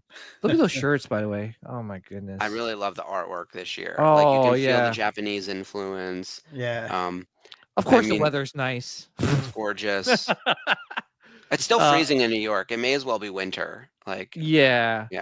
Oh, you could pick up your badges today. That was the big news, is that they're letting you into the convention center to get your badges. So everyone's showcasing their badges. People are showcasing their swag that they're bringing. Everyone's in Disney. People are meeting up. Like, it's a good time. Yes, I am happy for them, Mark. I hope they have a great time. No, I'm just kidding. I'm really feeling happy. I'm feeling a little bit of the FOMO. I won't lie, but like I also was on the I was on the other end of it when I was in London, because weirdly I was in London when a bunch of other people weren't from the network, and they were staying in America, and so I was among the people sending stuff back for those people to talk about on air that like later that day or whatever. So now I'm on the reverse end of it, where I'm the host for all 5 nights, going to be showcasing exactly this, like all the fun everyone's having. Yeah. But in terms of like, some of the things, the panels and things like that, anything that you're excited about, and you guys too, Sean and Anthony, but yeah, Mark, why don't you go first? Number one thing that I want, one, I'm really excited about Andor, and I love Genevieve O'Reilly and Diego Luna. I think they're fantastic. I'm dying to see what happens in that show. And on the Ahsoka front, I need to know what the truth is of what's going on with Baylan Skoll, and are we going to Mortis? Like, that's all I want. I really, though, my number one thing, I need a new animated series. That's it. Give me a new animated series, not just a Tales of. I need an actual animated series. I don't care who. I don't care with who. Like, just something, because there's no Bad Batch, there's no Rebels, there's no Clone Wars. I need like a proper mainline animated series with 22 episodes a season that's going to go for 3 or 4 seasons. That's all I want. I heard rumor. Yeah, that's it. Come on, guys. That's it. I heard rumors of Darth Maul being as a animated show. Really? Yeah, they're gonna explore Son of Dathomir. I think it was like a comic book line. I'm not. That's rumors. I'm not sure if that's true. It's a good comic run. Yeah. So but we definitely need a animated show. To be honest, I think after Tales of the Underworld, there really isn't much Star Wars content after that, right? It's Andor, Tales, Ahsoka season 2, The Mandalorian movie in 26, and that's it. But nothing else is officially announced. Is season 2 coming this year though, or is it next year? Ahsoka's next year. So this year you're right that there's nothing else. Oh my gosh, it's going to be such a really boring year after May. How many episodes is Andor? Is it going to be 12. like 12? 12. Yeah. And it's 4 weeks. So each week has 3 episodes. 3 episodes, and they're about it's going to be almost 3 hours of content each night. Oh my gosh! Oh no, they're not going to be. No, they'll be 30-minute episodes. No. They're 50 minutes. They're 50 minutes. They announced it. Yeah, we've seen 40, 45, 50. For each episode. It's kind of crazy. Well, no, that's what it should be. Yeah, I'm a firm believer. I don't know about you, Mark, but I think with a show like with some of the other shows, previous shows, 20, 25 minutes. But I feel like there's so much more to explore with. I feel there's more character development when it's an hour long episode, like in Daredevil. It's very necessary. I think so too. Like Daredevil, Last of Us. I don't know if anybody watched last. Oh my god, what an amazing episode! I watched season 1. I haven't watched any of season 2 yet. There's only 1 episode so far, but okay. I mean, there's so much character development in that 1 hour episode, or close to 1 hour. It doesn't have to be like the full hour. Like like 45, 50 minutes. I think. I mean, I'm obviously selfish because I want more Star Wars content. Like, I don't want to be like, I wait a week and then it's only 25 minutes. You're like, oh, Yeah, gotta that's wait another tough. week. That's It tough, kind of man. falls into that like you're watching an episode of Rebels where it's just like uh almost like a task they've got to do that week. Yeah. You know, it kind of falls into that type of a thing. But like if they could get more into the Yeah. doing an hour, now you're getting into the like Game of Thrones type thing where you're going to really Yeah. be able to flush out storylines, character development, Yeah. seeing a lot more of why somebody does the things they do. It doesn't feel quite so haste, you know. Yeah. Yeah, because like if we're gonna get to me, like, and that's a good point with the animated shows. Like one thing that worked with the animated shows is that even though there were half hours, there's what Mark said, there were 22 22 episodes. episodes. So it was Mhm. like you had a nice 22 episode season to Oh, yeah. like learn about, like, especially Rebels, right? How many episodes season was that one? Well, it's 4 or about 5? 80 in total. So I mean, for a yeah. season, it Oh, was about it 20, right? it was Yeah. 15 and then 22 and then 22 and then 15. It was something like that. You So get plenty Yeah. of time Yeah. to develop storylines, character, all that kind of stuff. But when you're only doing 6, 8, 30, maybe 1 45-minute episode, like you really are kind of like rushing it. Yeah, Mm, time yeah. is of the essence for sure. Yeah. But I'm glad that Andor has an hour. That's going to be so exciting. Did you like the first season, Mark? I loved Andor. It was one of my favorite parts of all things Star Wars. I think that that time period is very overused, but what we saw in that time period felt completely new. Like Mhm. we're seeing Yep. everything from these other characters. There's not one lightsaber. There's hardly a mention of the Force. We don't really hear about the Skywalkers. And it feels so fresh, despite the fact that we're in the thick of it with a lot of characters we know. Like we know who Mon Mothma is, but now we really know who Mon Mothma is. And Yeah. oh man, Yeah. who knew that Genevieve O'Reilly was going to be like the breakout of Star Wars in the past several years. Someone put up a meme and it was like, who knew the most compelling part of Star Wars was going to watch Mon Mothma's divorce in like slow motion? And I was like, it's so true. Like it's so compelling. Everything about it. And I think the show is like, it's not at all heavy handed, but it's not subtle either. Like the way they talk about how you fight fascism and the various streams of that. And I would say like the thesis of that show is you have to try, which is kind of flies in the face of all things Jedi, right? Because like the Jedi are so capable that whatever they do, they should just do it. But like everyday people fail and die and like don't get it done, but they have to try. You have to make an effort to do it, right? Like Mhm. these everyday people, how many of them did we lose along the way to get to the point where it feels like they were treading water? Like the one way Well, out thing is the perfect example of that. They all go running up the thing. How many of Yeah. them made it out of that pond? Like I And can swim, but I can't swim in an ocean. I'm going to drown if I survive the fall. If I made it even all the way up and didn't die on the electric floor first, like that was a yeah. very bleak thing. But it was like, all right, I'd rather drown than die in Yeah. this prison. Yeah, it's kind of like I've always kind of liked the idea of like the Saw movies that you're going to have to almost die or like give up part of your body in order Mhm. to survive. The other option is you just stay and die. So that Yeah. is kind of the same thing. And then I think that I think I'm going to like season 2 of Andor better because I think it's going to be what I thought season 1 was.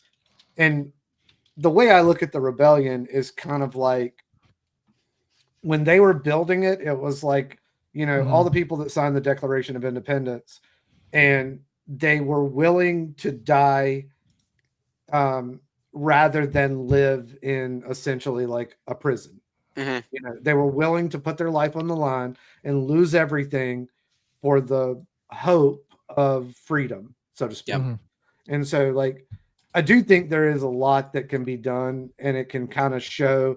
I mean, it's going to be a lot like Rebels, where they were going and they were stealing the Armada and all those kinds of things. There's a lot going on there. I think that there could be a lot of stuff that they could do. I don't know if they're going to do it or not, but with Krennic and Galen Ursa, because Mhm. there's a lot of stuff there all their history. Like they could actually like just redo the book Catalyst in live action, and Yeah. that would be like one of the greatest shows if they do it right.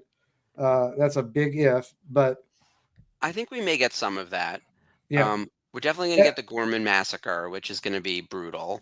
There'll definitely be some Krennic. There'll probably be some Tarkin. I'm excited to see more of Luthen. Like Stellan Skarsgård is yep. He was just a a very Yeah. interesting character. I think you he know dies this season though. he Like, has to, right? Like yeah, we Yeah. keep talking about he's got to yeah. because otherwise he would have been In on Rogue Yavin. One. Like, hmm yeah, would have Yeah. been yeah. I mean, so he's got to die. Yep. But Will anyone other than Mon Mothma make it out alive? Like that's the real question. We should uh, take bets now. I don't think Denise Go is going to make it. Deirdre Miro, who no, Mhm. just they shouldn't. I you mean, it's know, kind of like the whole thing when you look at Rogue One. You're yeah, like, you basically in the back of your mind, you're like, all of these people have to die. yeah. Otherwise, They you can't have just to be answer. off world for You three whole movies. you, Yeah. you have to answer the question. These people are this intricate. Why weren't they there? You Yeah, hmm know, but it goes to what Anthony, you and Mark were saying about like how we have to try. Yeah, you might not make it alive, but you have to try, and yeah, I can't remember the exact phrase. I think it was Thomas Jefferson. If it comes to me before this is over, I'll say it. But there was a phrase that he said um, that basically is the way I've always kind of looked at what the rebellion was. But yeah, uh, I can't remember because I only watched Andor once. Was um, was Jimmy Spitz in it? I don't remember seeing no, him. I don't see. Okay, I I don't didn't think remember so. seeing him. You're thinking about Kenobi. He was in He was in Kenobi, but Kenobi. Yeah. Okay, so he should be in it. do you think he's in? Yeah, I think he is in it, right? Well, Jimmy I don't Smith? know if he is, but I'm saying he should be. Yeah, Just I feel like like we could should we could be. see him. it would be weird for him not to be in it. I agree. Yeah. You know, Even it's if it's kind just of a like minor. Tarkin.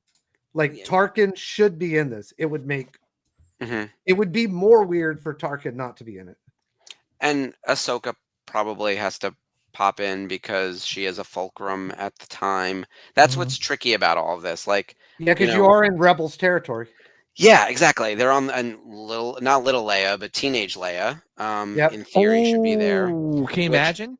no, well, here's the thing. I don't want any of that. I don't need I, these Easter eggs. I don't think this Mm. needs to be the action figure hour. I No. think that Yeah. like the people we've met along the way are incredibly compelling, and we already know where we are and what world we're in, and we have other Mm. connections like Mon Mothma and the other Imperials. Like it's not unclear that we're in the Star Wars universe. I'd rather see this particular crew how they deal with things on Ferrix, a planet we never met before this movie, right? Like Yeah. it's all new people, a whole new citizen group.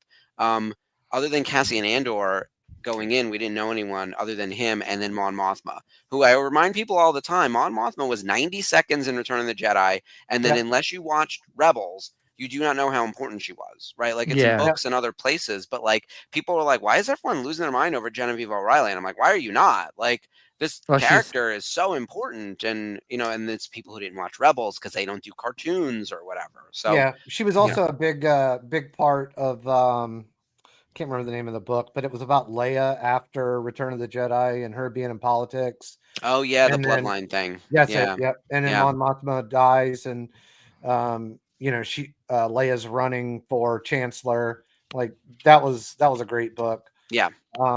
But I'm just saying, like, yeah, they don't necessarily have to put like a teenage Leia in it, but I do think that Bail Organa is extremely important and to like, even if there's any meeting at a round table or something like that, it would be more weird for him not to be in it than it would.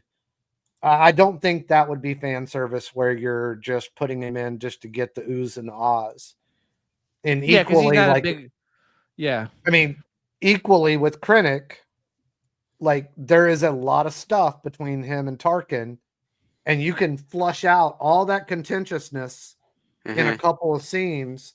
Oh yeah, If like you don't have to have him be a major part, but if he had, I don't know, 5 minutes of screen time, like you could flush out some stuff. It would be more yeah. weird Now maybe if Krennic does not have a big part, then you could justify not doing Tarkin.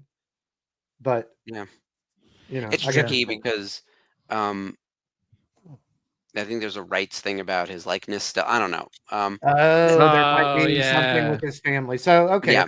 if that's the case, then that's the But case. either way, like we know what these people did. I'm more curious as to like what happens to Deirdre Miro and um, all the other new people we met. Like to your point, they probably have to die. Where do they Yep. go? How do they get there? Who's responsible? I also, and I know this is really cheesy. We know that it leads into Rogue One, and we know where Cassian and everyone is headed. But there are other characters. Maybe they don't die, and maybe there's a flash forward because I think. One of the things that Rebels did really well was that coda that they did at the end. That even though Mhm. Rebels ended during the lead up to A New Hope, they still gave us flash forwards beyond that. Like Hera is at the Return of the Jedi battle, right? She's on Battle of Endor, or they say she was at Battle of Endor, and she has a kid. Yep. They give us a little bit of that, and Sabine is back on Lothal. I've always wanted to see the Mon Mothma, Mass Amida surrender of the Empire. Like it's been written about, but it's never been put to screen. I had to look it up on Wiki because I couldn't remember what it was called. It's the Imperial Instruments of Surrender, and it was in 5 ABY. So this is right after the Battle of Jakku, which ends after Return of the Jedi, right? Like a little bit after that. Yep. So Chancellor Mon Mothma is the Empire is surrendered to her by Mass Amida because at that Yep. point Palpatine's dead.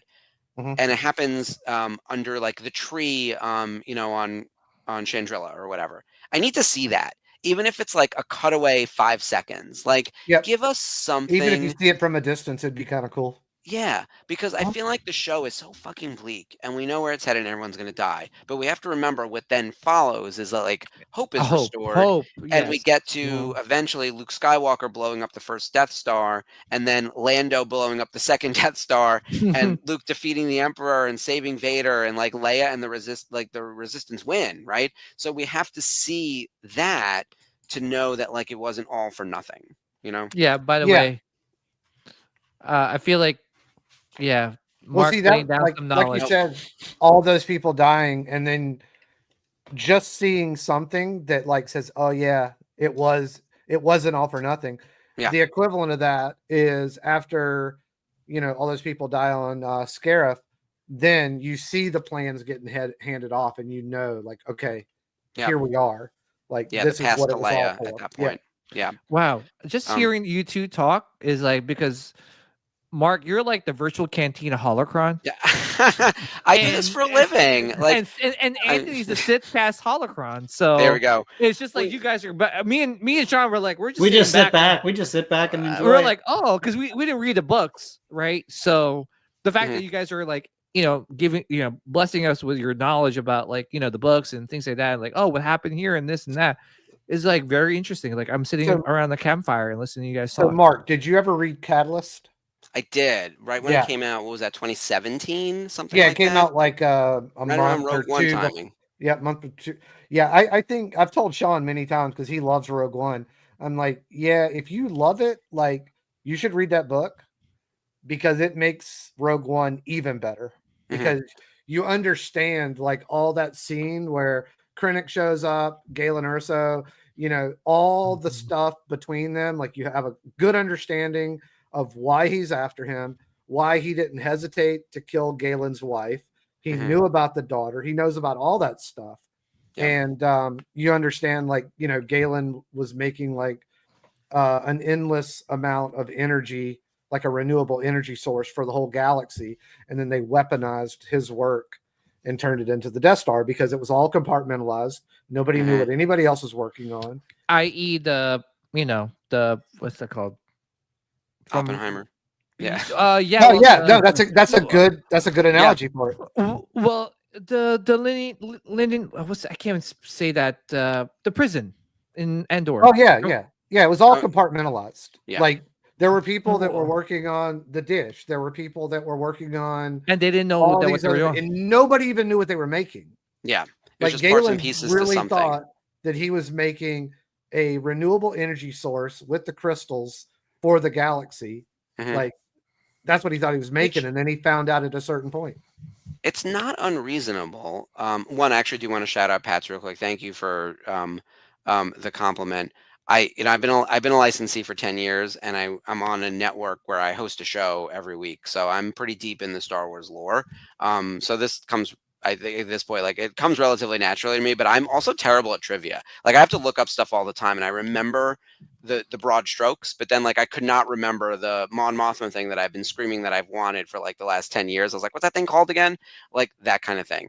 But yeah, I think the going back to the Andor piece of it, it's there.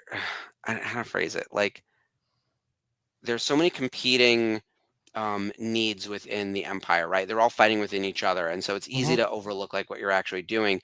And there are probably so many just random citizens who are like, I'm going to go work for the government, and you don't think much of it. Yeah. And it's like, oh, the government has a little bit of overreach. I disagree with these particular policies, but you don't think you're necessarily like on the path to causing genocide. Right. And then all of a Yeah. sudden, So- you're like working on the Death Star as like a dentist or some shit. Yeah. And they're like, what do you mean we have a laser beam that can blow up planets? I'm a dentist, right? Yeah. Like, Did you ever read the book Lords of the Sith? no, that one I haven't read. Okay. Oh, you need to read that. This book is amazing. So you ever see the movie Valkyrie? Mhm. Okay, so it's basically like Valkyrie, and there's a whole faction of Imperial officers, and this is I can't remember if it's like a couple years. It's maybe 2 years, maybe 3 years after Revenge of the Sith. Nobody even knows what Darth Vader is. They don't know if it's a android, if it's a robot, Right. if it's a man in that suit. They have no clue. And he is they're just scared out of their minds of him. Nobody knows the Emperor is a Sith Lord. They fully believe all the propaganda. And so you have all these Imperial officers that are kind of realizing, oh my God, I think we're on the wrong side of things. I think we are the bad guys. Are we the And we- baddies? Yeah. Right. That's exactly how they look at it. Just like the Nazi officers realized, hold on a second, we're on the wrong side of this one. And so Yep. there is a plot to kill Vader or whatever they think he is Right. and the Emperor. It all takes place on Ryloth, Oh, which is amazing.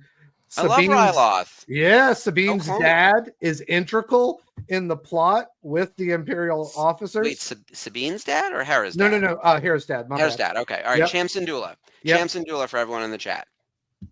And completely different character from what you see of him in Rebels. Interesting. Like this dude is cutthroat, Mhm. like completely different character. So you could see they kind of didn't have their like ducks in a row with that one. But Interesting. yeah, it is so awesome. And like Everyone knows what a hardcore Rebels fan I am. Like I hosted a show for 2 years Yeah, on the well, BCN yeah. called Rebels Revisited. Not Mhm. one person told me that Cham Syndulla is an integral character in this book and have been like, hey, go read that book.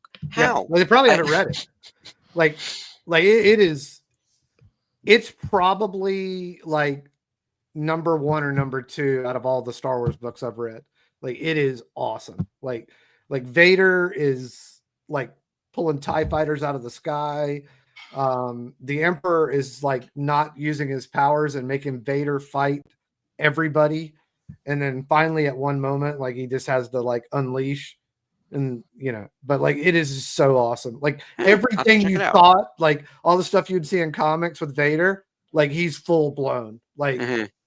Yeah. It's interesting because I've heard so many complaints about how Vader on screen doesn't match people's perception of Vader in like the broader pop culture, right? If you go back and watch Yep. A New Hope, he's in like 10 minutes of the movie and he has Yep. like one bad lightsaber fight. And then even in Empire, like he's there, but he doesn't really do a lot of fighting other than with Luke at the end. And then in Return of the Jedi, he gets his ass handed to him and Luke beats him and the Emperor. And so there isn't like the Vader that's known as being so scary and being like this thing that overhangs the galaxy of like brings fear to the many until you watch the Obi-Wan Kenobi show where they like have him going through the town and like going to meet Obi-Wan and all that, but then he still loses to Obi-Wan in the end. But like the idea is that like there are these moments of Vader, like in the Rogue One hallway scene. Rogue Like, One, like yeah, if you that could captures extrapolate everything. that, right? Like if you can give us more of that on screen, I think people would lose their minds. Yeah, Oh yeah. yeah. Like even like there's different officers. Like it puts a lot of like what he did to all those officers in Empire like into perspective. You understand the look on their face. Like he gives an order and then somebody doesn't, like they think they're above him. They don't realize that he's like second in command because he doesn't have any badges on, and Vader just chokes him out. Like, Yeah. He doesn't even care. And then it comes to a point where like the Emperor comes down and the Emperor basically tells him, you know, listen, if he's telling you to do something, and you're disobeying him, you're disobeying me. Yeah, he's the Emperor's hand. And Yeah, I forget when that phrase gets used, but yeah, it puts him above all of the Grand Admirals, right? Like he's outside of the military structure. Because what's interesting about Star Wars, and this is different in like American politics, there's a military stream and then there's like an administrative, like civilian stream. And in Star Wars, they're blended. Like the ISB it's is like a just dictatorship. yeah, it's an extension of the military. You're right. It's very like Nazi Germany. I mean, it's like the obvious. I mean, that's reference. what it's modeled after. Yeah. Yeah. But I mean, essentially, you have a dictator who is the general, and it's everything else is under that. And there's supposed to be like separations in like a functioning democracy for those reasons, right? So that you don't end up with a dictator. And we've got a separate military and a separate civilian organization. This blend in Star Wars is actually like confusing for people because we don't expect to see like, you're right, where does Vader live in this structure and where do all the other Inquisitors and whatever else? Like, how does the military function versus like ISB, which is like, you know, the CIA essentially. It's cool. Yeah, I mean that's kind of a good analogy for him.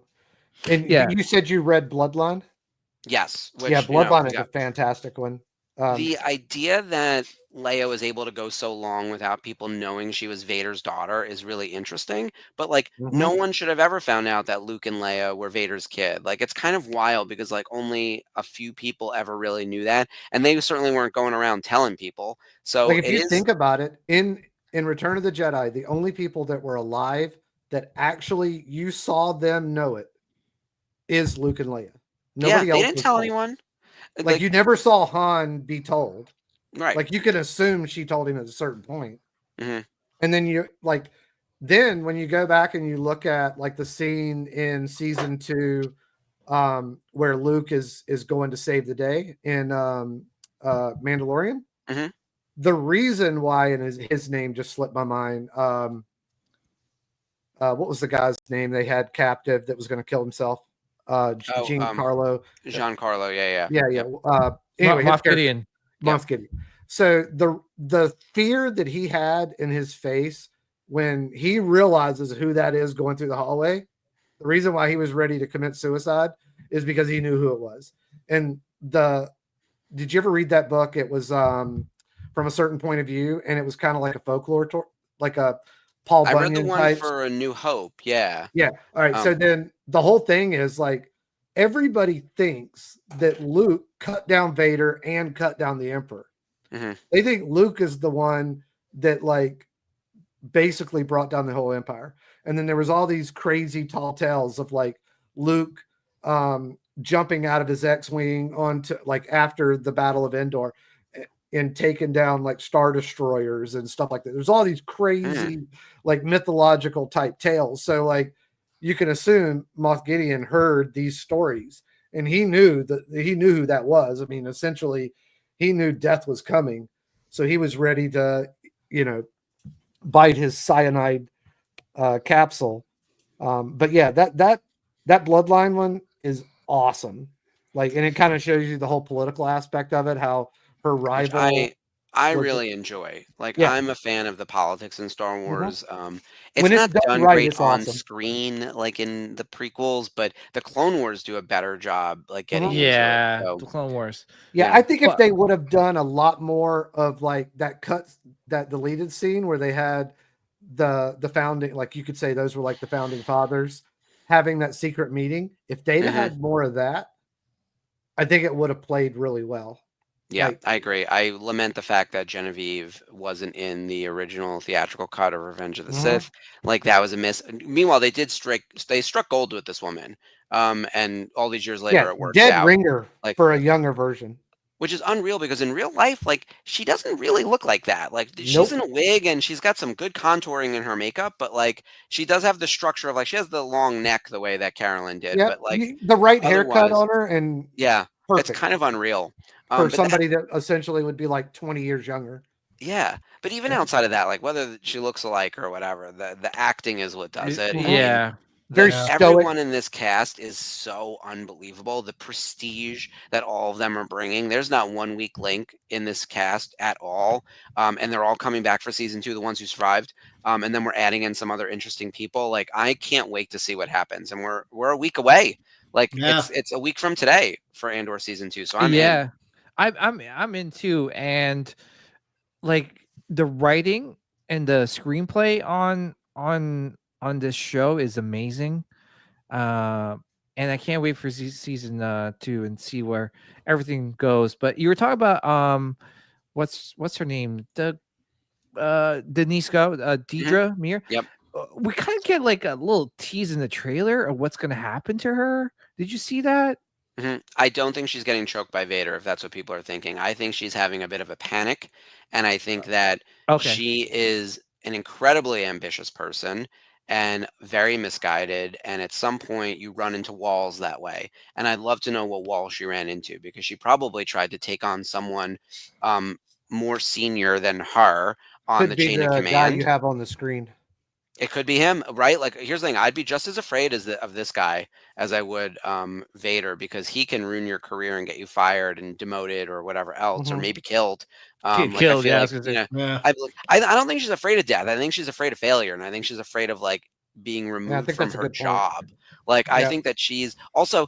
I love the cognitive dissonance of all of us, not all of us, but a lot of us rooting for this woman because we felt like, oh, that fucking misogyny is like, everyone's so rude to her. I hate these men in this room. Like, someone let the woman speak, and then she speaks and she's worse than all of them. And I was like, oh, you're evil too. I forgot. Because so it's the kind of thing where they trick you, right? Where they're like, I'm like, and by the way, she's so good in this role. You just love to Yeah, hate she her. is. She's probably one It's of my favorite characters in the ah, show. I You- have you to know meet what I her would at a like? convention. I'd like to see like an epiphany moment from some of the She's not people. she's not coming She's back. probably not, but I'd love to see that epiphany moment, like when they actually realize, like, oh my god, we're the bad guys. No, she knows she's the bad guy. When she put the headphones onto Cassian's girlfriend or whoever, Bix. Bix. I was Mhm. blanking on her name because this is what happens to me. That's why I can't remember anything. Like, I'm too flooded with actual info that I can't remember names, dates, anything. Trivia is like dead to me. When she puts the headphones on that woman and it's like the dying cries of whatever species, whatever, knowing that it's like full torture, she knows she is not a good guy. She's just like, she just believes what she's doing is better than what they're doing. She's like, you shouldn't have Well, rights. See, Like, I would think that, like, from a lot of the imperial officers' point of view, they look at the rebels as terrorists. oh yeah. Yeah, You yeah. know, and the propaganda that has been painted, like, they see these people as terrorists, and so I think they do think they're doing the right thing. Like, essentially, they look at these people like, let's just say, like Al Qaeda or something like that. Mhm. You know, but Yeah. Yeah. Yeah. And they believe. I can't remember which show or movie it was, but somebody actually makes the comment that they're bringing stability to these different planets. Yeah, know, like they're yeah, it's like, how dare you go up against us when we're trying to make good by you by We're trying to help you. That's You. the way. Yeah. That's the way. Like, some of the higher ups actually view what they're doing. yeah. You know, but like, I don't think. I think she looks at all the rebels as terrorists, Mhm. like that they are the evil ones. Oh yeah. And I think that's what makes such a great villain in a movie, is when you think you're the good guy. Yeah. Yeah. So That makes sense. Uh-oh. I think she's willing to do anything, though. She's very ambitious, yeah. so I do think that she's willing to essentially cross some lines. But I think Yeah. I think they think they're the good guys, and that all the rebels are essentially the terrorists. And I'd love to see like that epiphany moment, kind of like you might remember his name quicker than me. The guy in Rebels who ended Oh. up turning. Agent Callus. Yes, that's it. Callus. Yeah. Yeah. Yeah.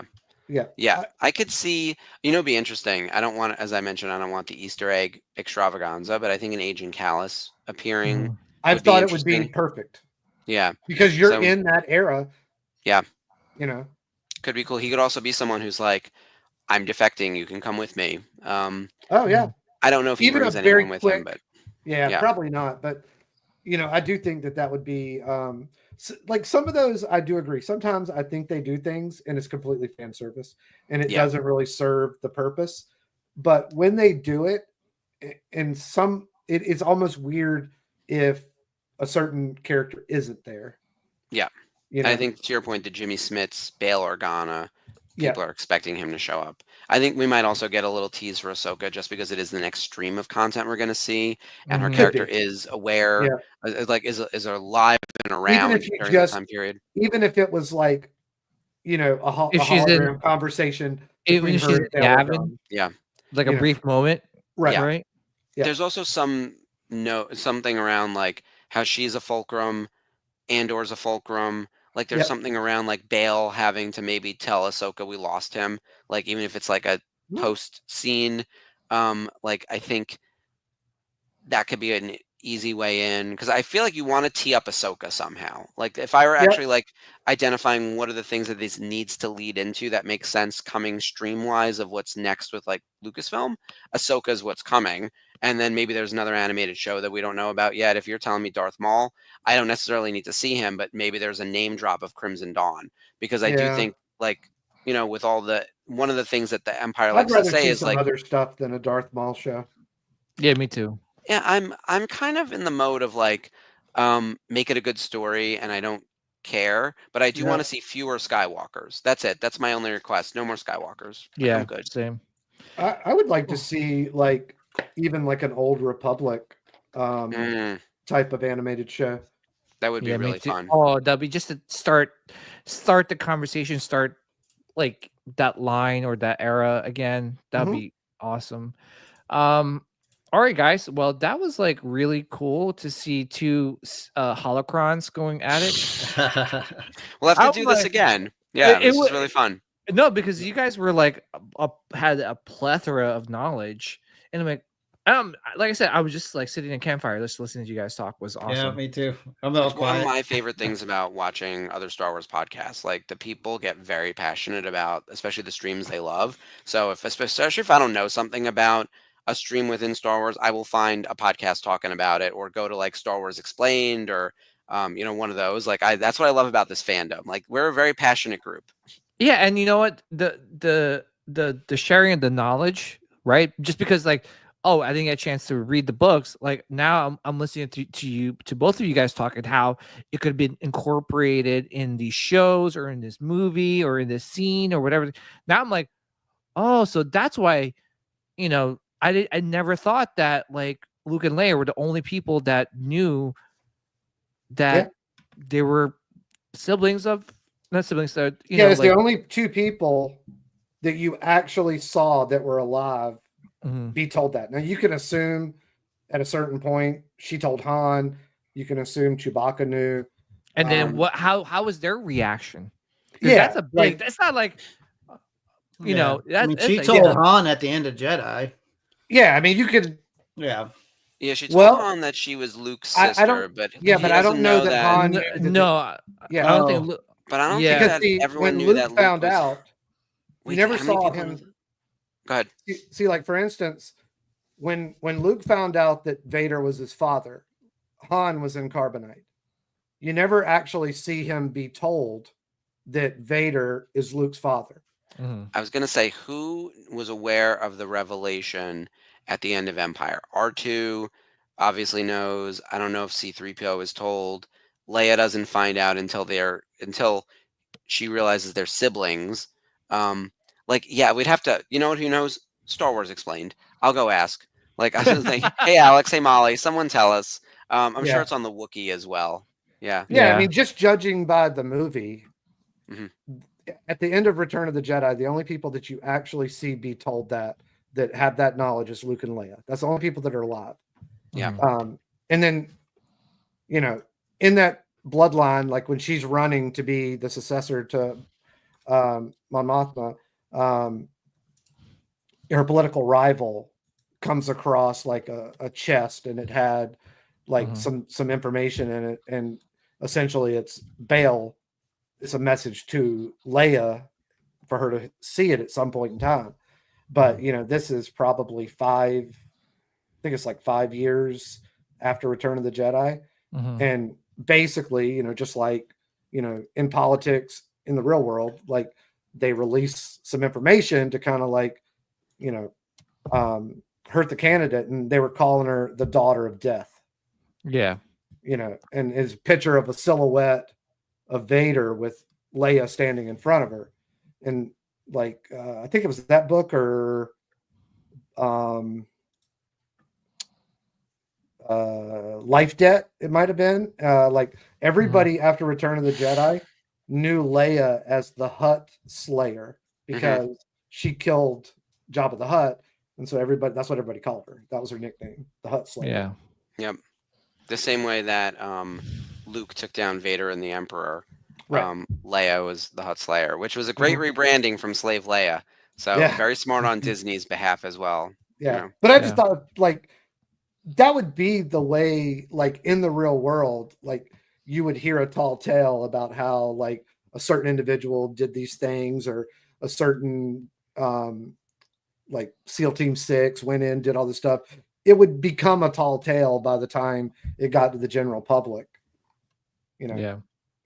And it's kind of like with there was that one comic with Obi-Wan. I think this is definitely this is a huge miss when they did the Obi-Wan show.